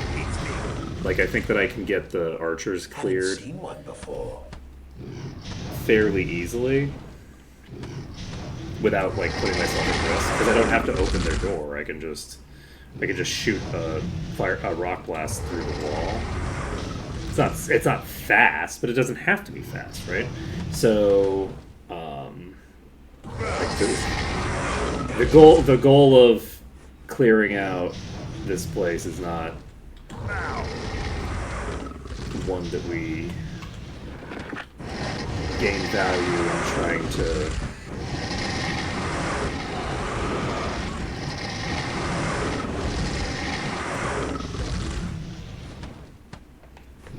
Haven't seen one before. rush. So I don't know what that is. It looks like that's just a Haven't dragon. seen one before. I don't know where the venomous dragon is. I really hope that we've been hurting it, because if we haven't been hurting the venomous, we're going to be in for a long trip.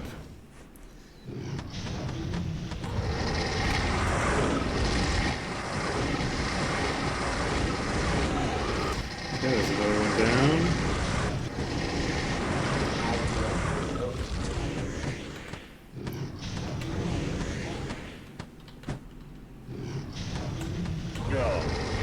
Beats me. Yeah, we're getting there. We're off the back of this room. We should get to at least 30%. Then we can go back and kill the two, I guess 3 packs of Corbies if we want.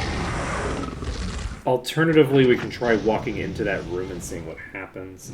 I feel like once we've done this, because it takes so long to clear out the dragons,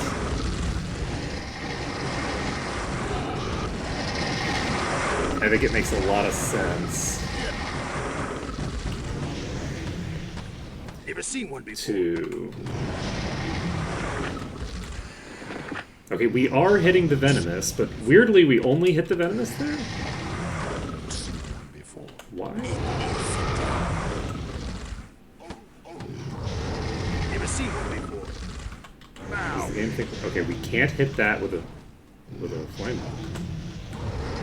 Okay, that hit one of them, but only one of them. I'm concerned about moving. Inferno's only hitting one target. These are not considered in line of sight. We are going to move. This is still only hitting the venomous. Where the fuck is the venomous? The funny thing is that I can't even see the venomous.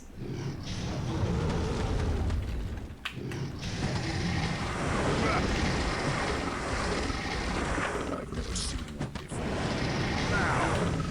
I don't know. What if I shoot you with a rock blast? Ready. Okay, rock blast is hitting. several targets. Never seen one before.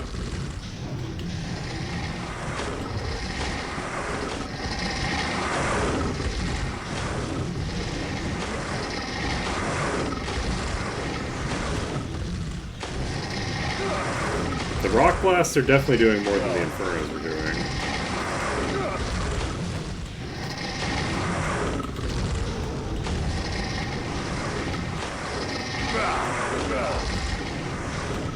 Dragon Breath is maybe not the best choice for you. Because I'm consistently only hitting like one target anyway.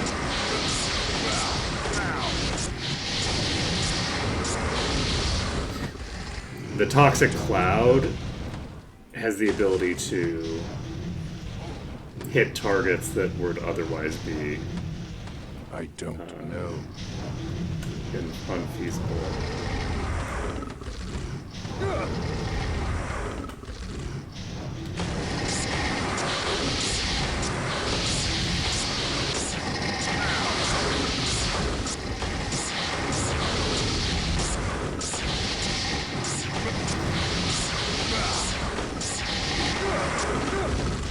Rock blast for days.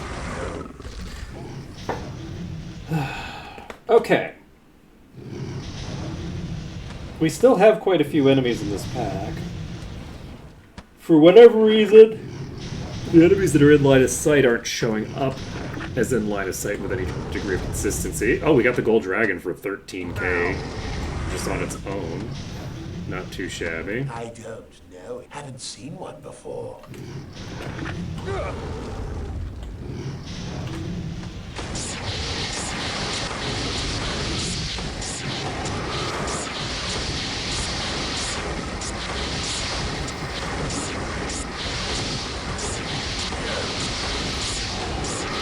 Okay, we killed another one.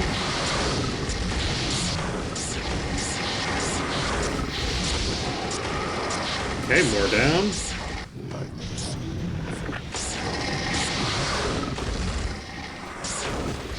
So where is the venomous one, is my question. It's apparently in line of sight. Never seen one before. There it is.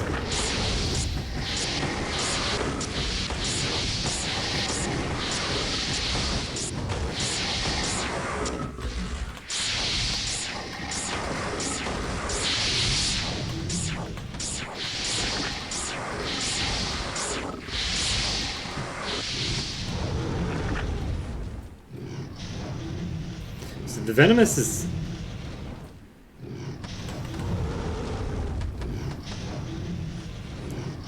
Never seen one before. It's super spooky anytime I see them go down. I haven't seen a single projectile yet, so I do believe that their projectiles are instantaneous, like they're spawning in the ceiling or something. So...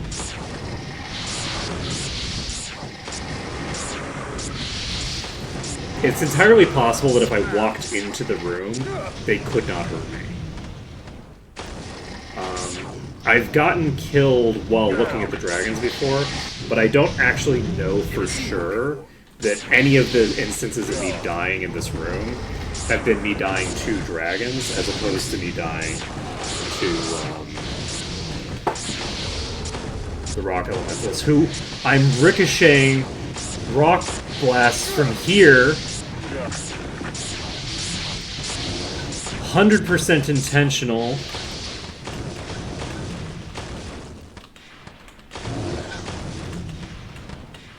Definitely my exact explicit intent.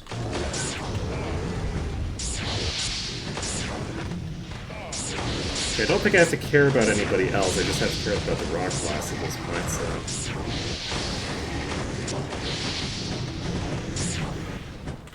The killing the dragons is incidental. If I can clear out that pack from right here, I think I could get myself to 65% pretty comfortably. It depends on how many targets are getting hit there. I don't know how many are getting hit. We have 18 minutes left, which means it's been, what, like 12 minutes since I last checked in, and I last checked in a million years ago?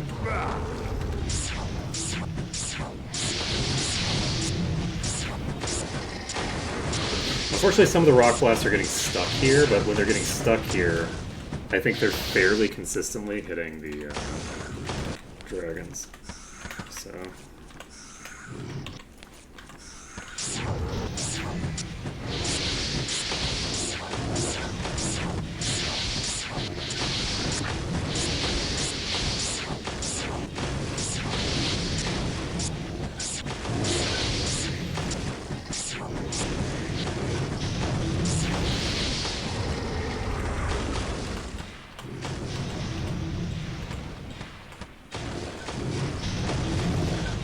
I stumbled into an amazing angle here. And by stumbled onto, I mean perfectly calculated the exact angle, definitely on purpose.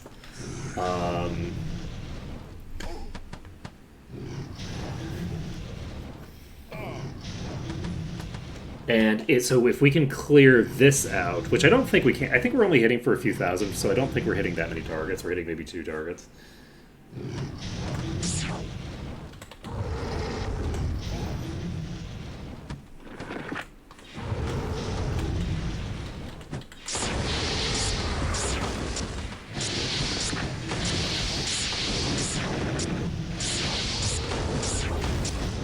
So we're hitting 1 rock beast.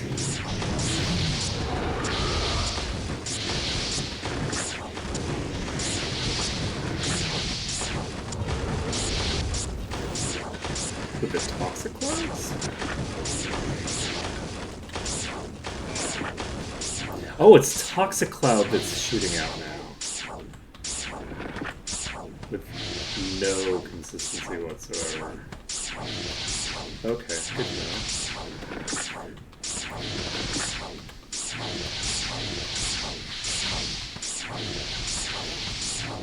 So that's going to be doing single target damage to try to clear them out.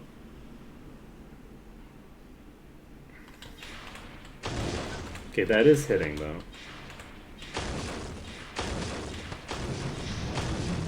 The rock blasts here can hit.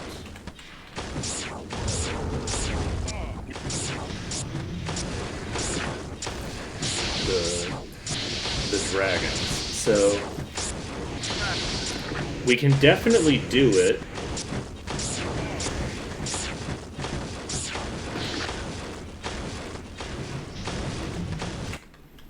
It's not to say that we will necessarily, but we definitely can, at least in theory, clear these out this way. So that's kind of exciting. Yeah, we're clearing out, clearing a path.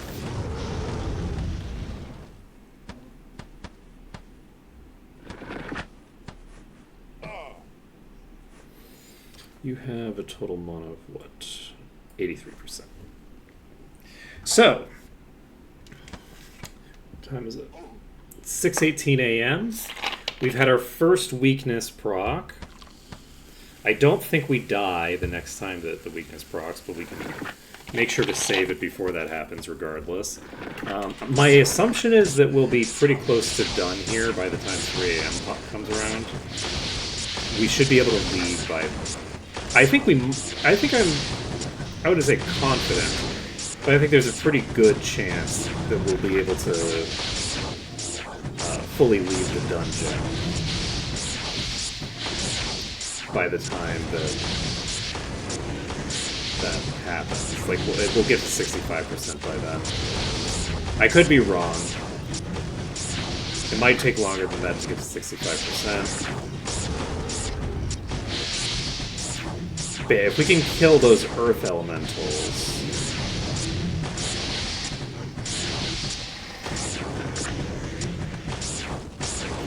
and these dragons, then I'll be very comfortable using the resources to save.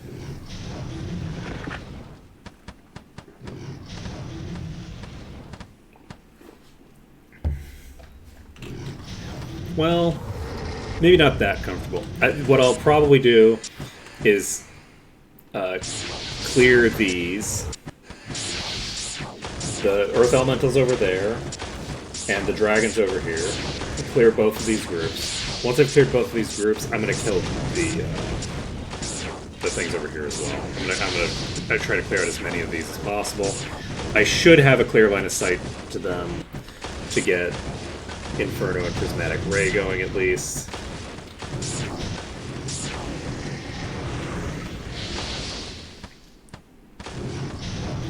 We're hitting the 2 dragons here periodically, but not very often.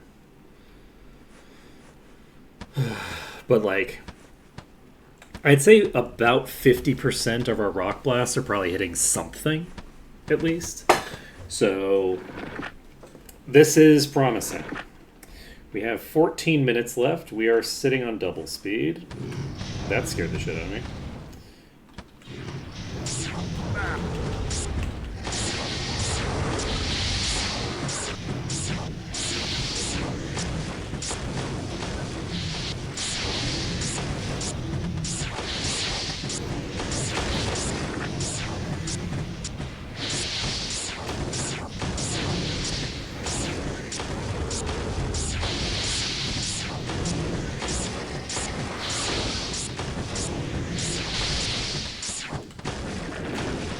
Okay, we got another Earth Elemental killed.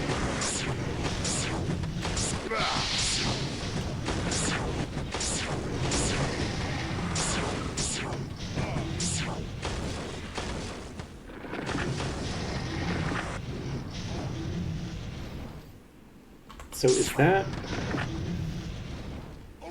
I think those might be dead.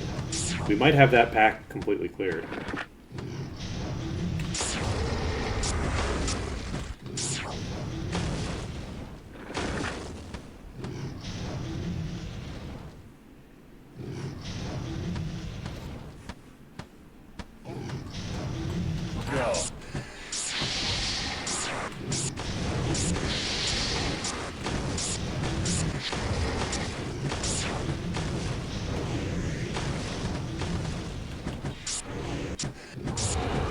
Okay, red dragon is down.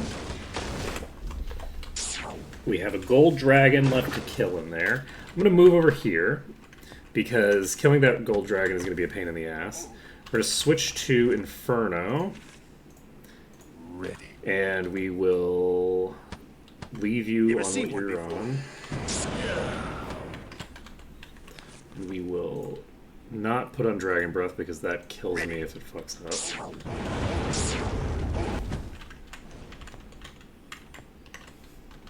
Can I sneak a shot out to you? Not that way.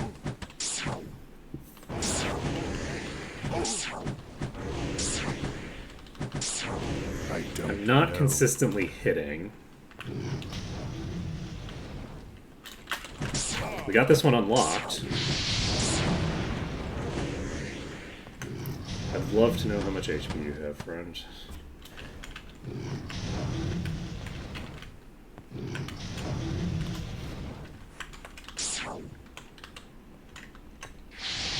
Okay, we might be able to just consistently tag this with toxic clouds if we just get the right angle on it.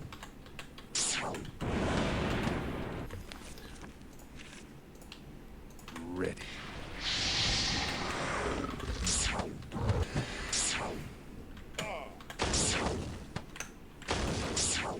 Don't want to move that.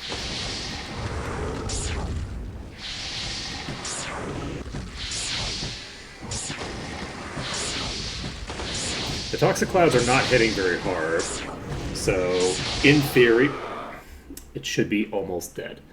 So, I think that because of how long it's probably going to take to kill those things the way that we were going to kill them, I am actually just going to use some food and make a save here. We should be able to get the last bit without too much pain. So, I think we're going to save this under dungeon. And we will go over here, look around. Is anybody moving? Okay, standing here closes stuff up.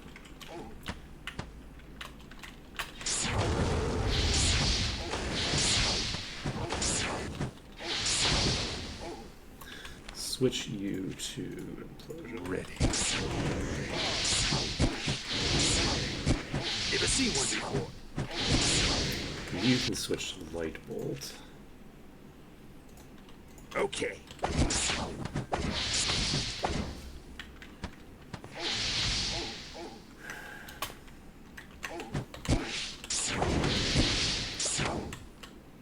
Okay, clear this rook out.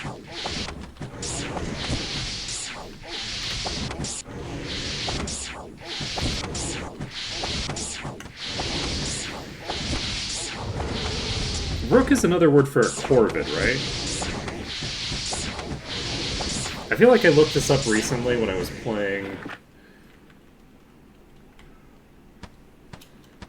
a game that referenced a rookery. And I was like, why is it called that? And it's like, oh, because a rook is a corvid or something. I could be wrong. Okay, nobody is currently coming at me. I'm going to try launching some projectiles down this hallway.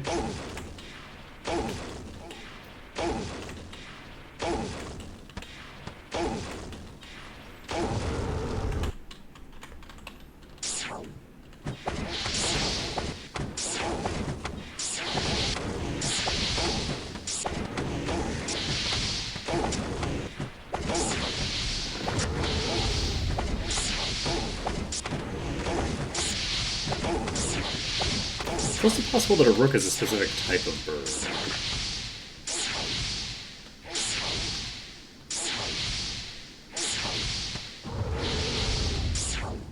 But I think rook might just be what corvid. Corvids are like ravens, crows, those kinds of.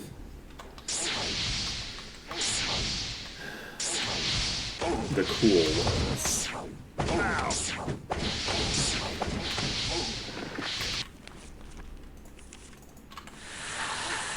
There's a reflector over there.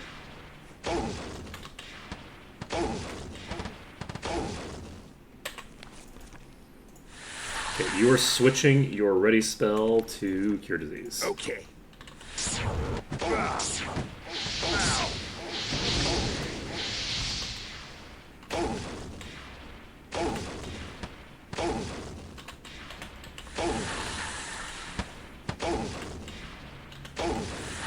That's going to be painful. We're going to have to be doing this for a long time.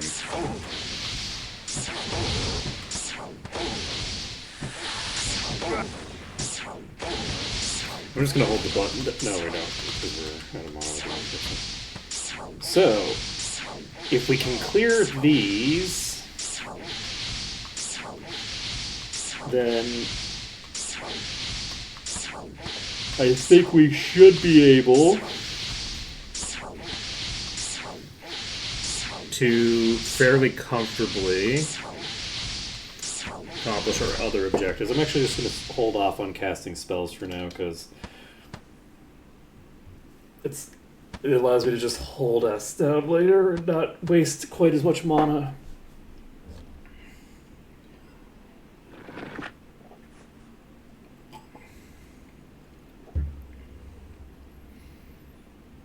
So, this is going pretty well. This is going pretty well. The enemies don't take that long to kill. They're obviously not quick, right? But, like, it doesn't take that long to take them down. The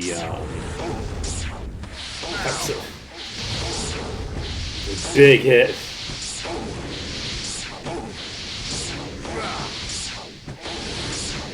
Okay, we're up to 52%. We're finally making good on that 50% promise that I made for definitely these packs and not, you know, a pack and a half ago.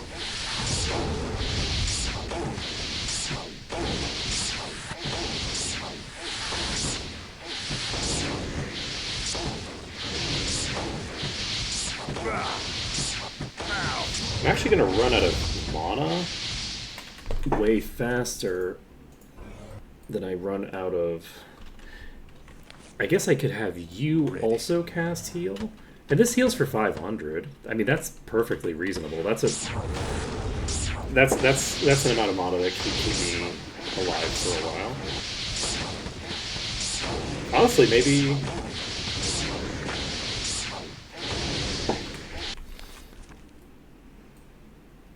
I think that's the play. We just switch both of them. So we have both of them casting a low-level healing spell.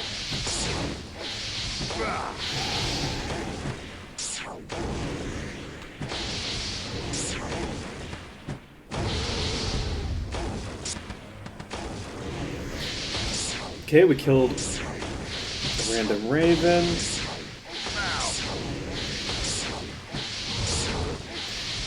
So the reflecting raven. If I had to guess, the reflecting raven is half dead. Because I believe bosses have roughly an order of magnitude more HP. And so at a minimum, it should be half dead. That's as like a minimum value, it should be half. There's going to be additional damage on top of the percentage damage, right? So it should be lower than that.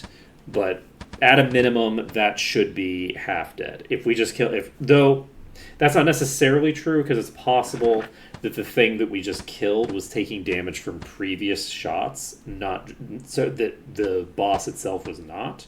So that's a possibility, is that the boss is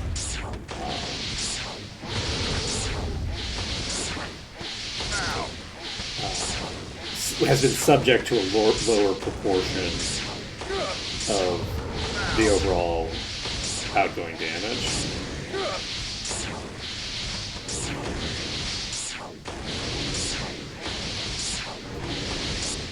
But yeah, it should go down pretty fast now, because we're now going to be hitting it with Toxic Cloud and Rock Blast.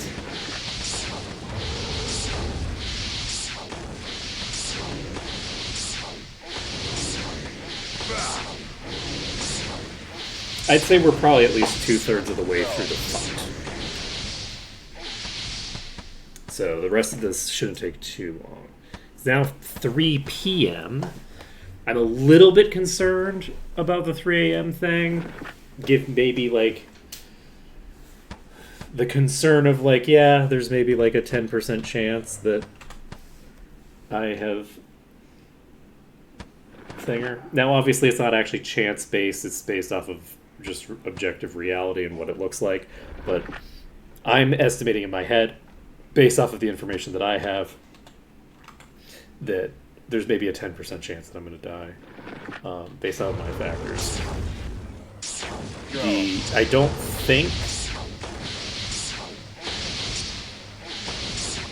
think I'm sitting on like the 3rd day or something like that I haven't trained or traveled or whatever. I don't think that's the case. Wait, did we kill the reflector already? Oh, what? I wasn't even on double speed. Okay, so I don't know what's going on with that one. That one has me very concerned. So, can I find a route? How did that not make direct physical contact? Because you're up in the air?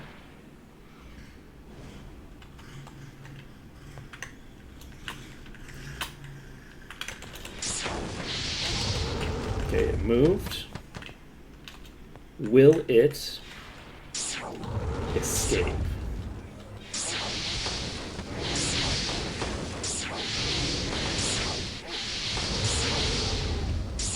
There's no guarantee. I don't need you doing these anymore. We can switch you back to Light Bolt. Ready. And Life Drain. Ready.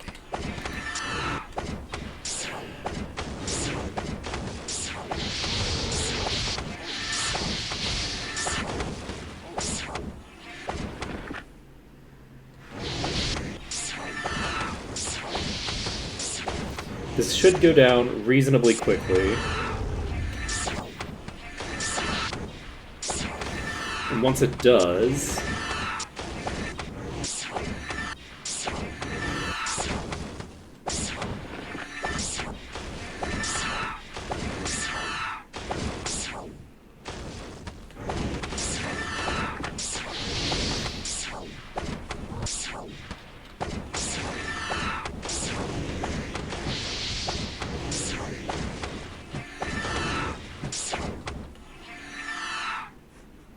once this goes down, we can work on the next set.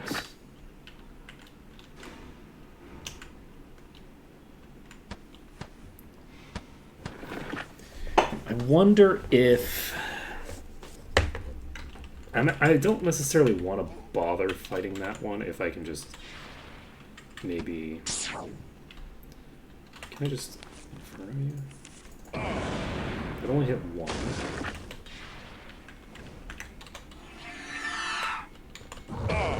Okay, the flame blast hit. Can I shoot a fireball to the same spot? Ready. Not quite. Okay, maybe it is the same spot and we're just not hitting it anyway, because...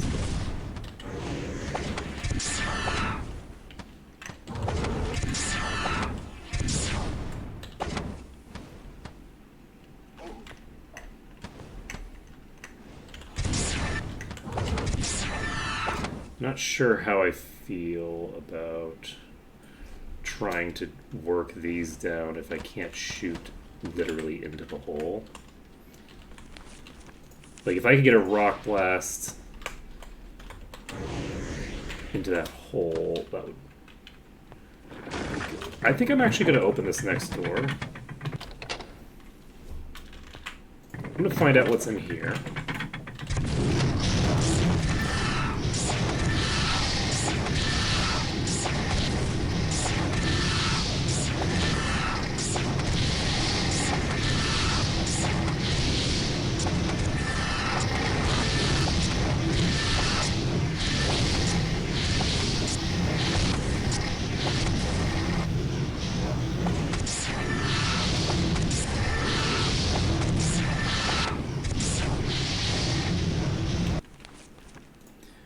Casting you. It's not hitting multiple targets, unfortunately.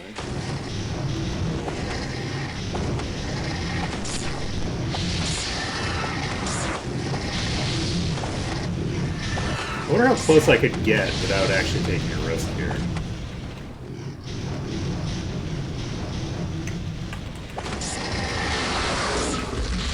I got a nice flame blast off there. Oh, Jesus, what are you doing here? I'm gonna die.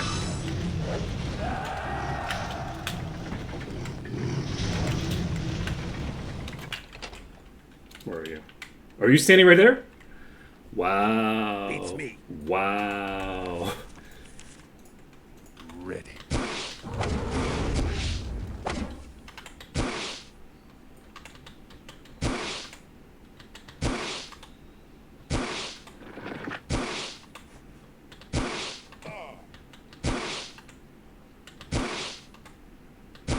Never seen one before.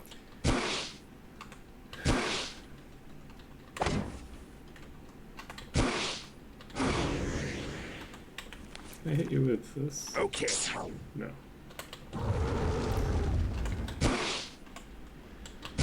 I don't know. Alright, we should be able to clear this out pretty fast.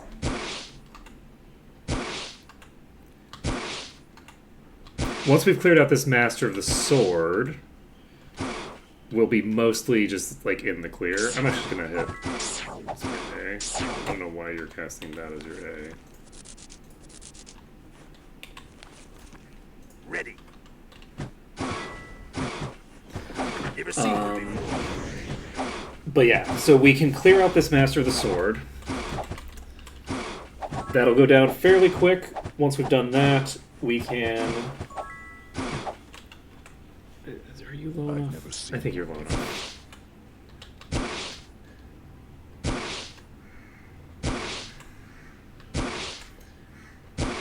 From here, we can basically just walk back down into that section and get the job done. Once we've done that, we can just walk out the door. Once that dragon room should be sufficient to allow us to just walk out the door, and that'll be excellent.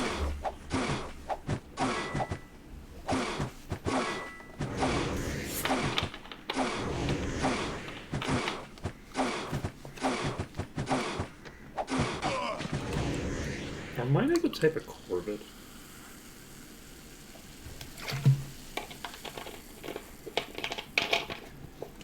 actually not sure. I don't.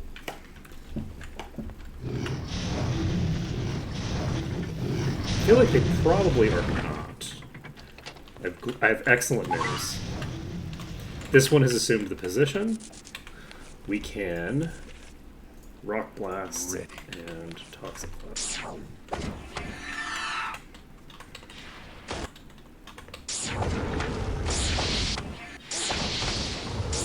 So, as long as we're able to hit this consistently, which is going to happen a little bit less because we have that dragon over there that we're trying to hit, but that's fine, don't worry about it. Once we've cleared up this Raven, we can start shooting into the dragon room with AoEs.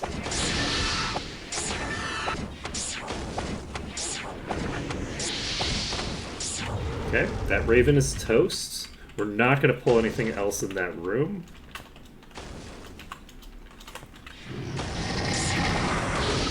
Okay. I was going to say, that's concerning. Okay.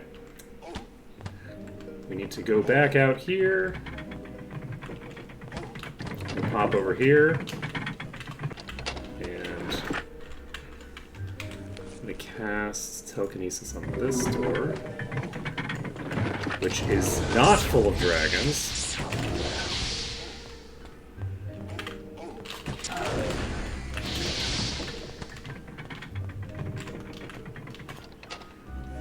I'm gonna die. Most likely.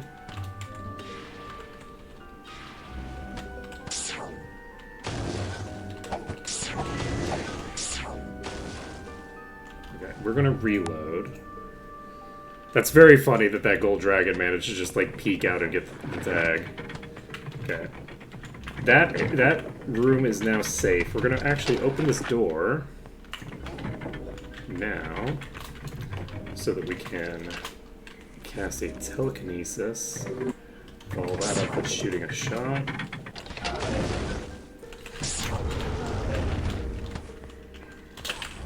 Fuck.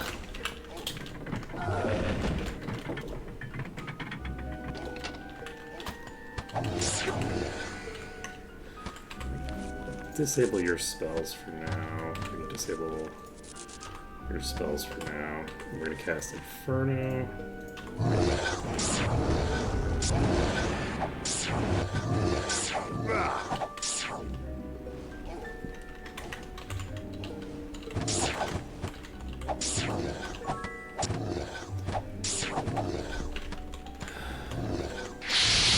And we don't want to back up to the bed, because that'll release the things in front and then we'll get less hits off.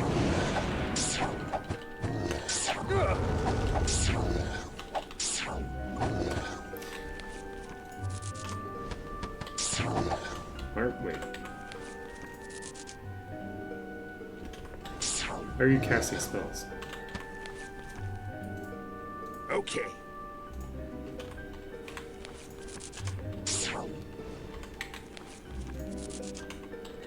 Okay.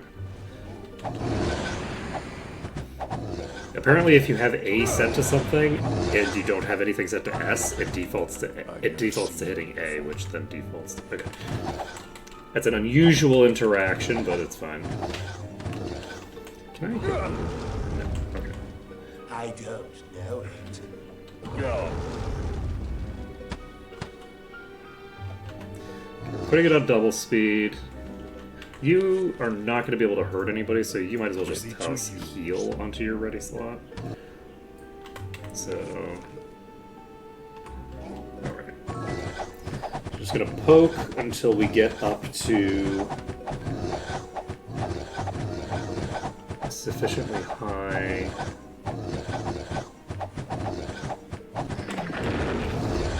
mana.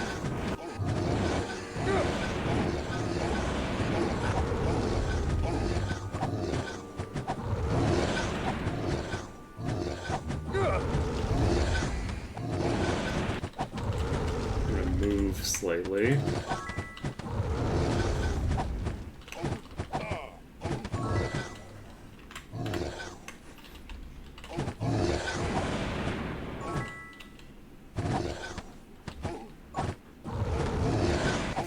did not hit you.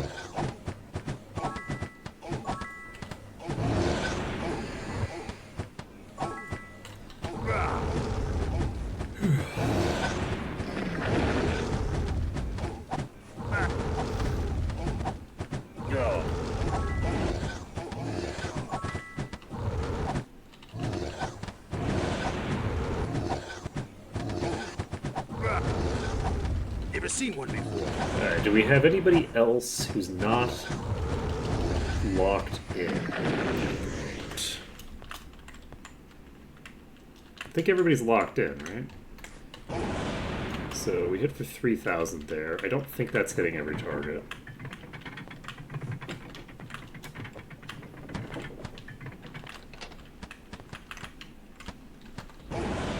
It is hitting every target, it looks like.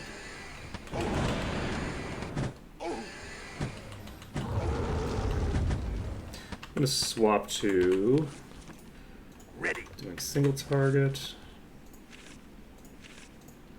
Ready.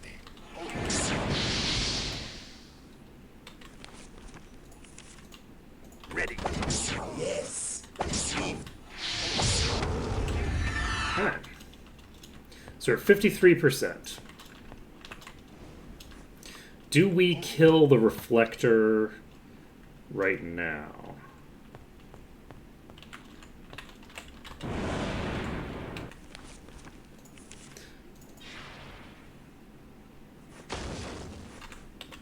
Did you just hit an enemy? Is that why you did that?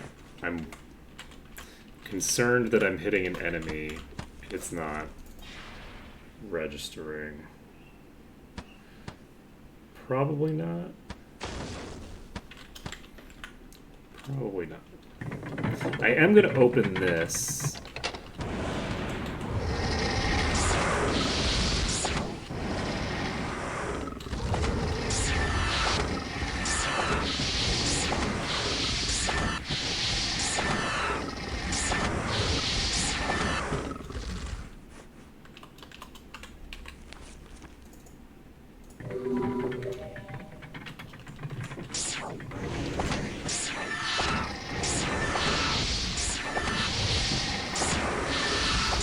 My goal is to not aggro the Master of the Sword until we've cleared this pack. Once we've cleared this pack, we can aggro whoever we want.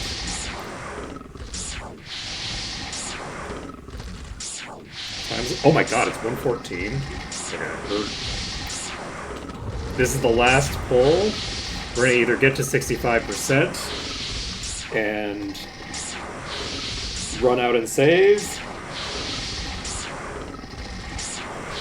Or we're gonna bust. We're gonna do one of those two things. I completely forgot about the time.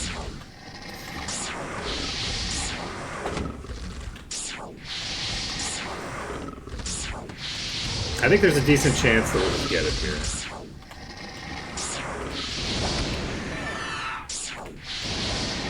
Where are you casting? Oh, you're casting the wrong spell. Ready. Okay, so I think we just aggroed the Master of the Sword. Did I? Oh shit, did I close the door? I did not.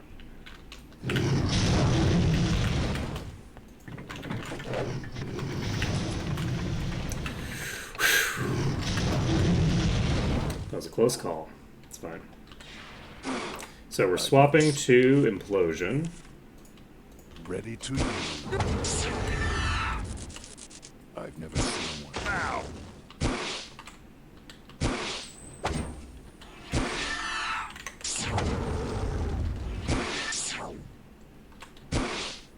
Okay, we're just going to turn everybody else's spell selection off.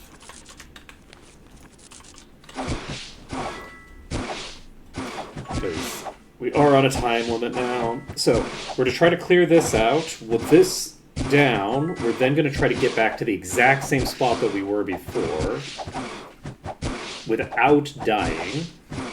and that's the important bit, is the without dying bit.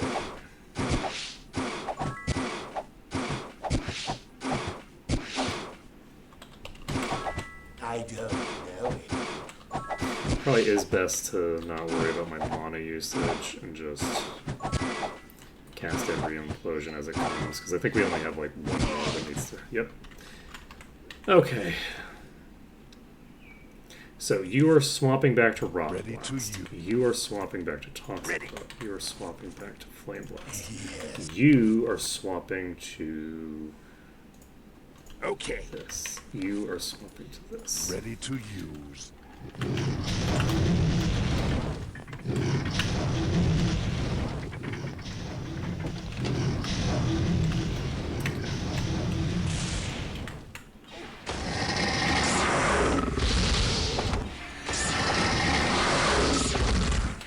These don't seem to be moving at the moment.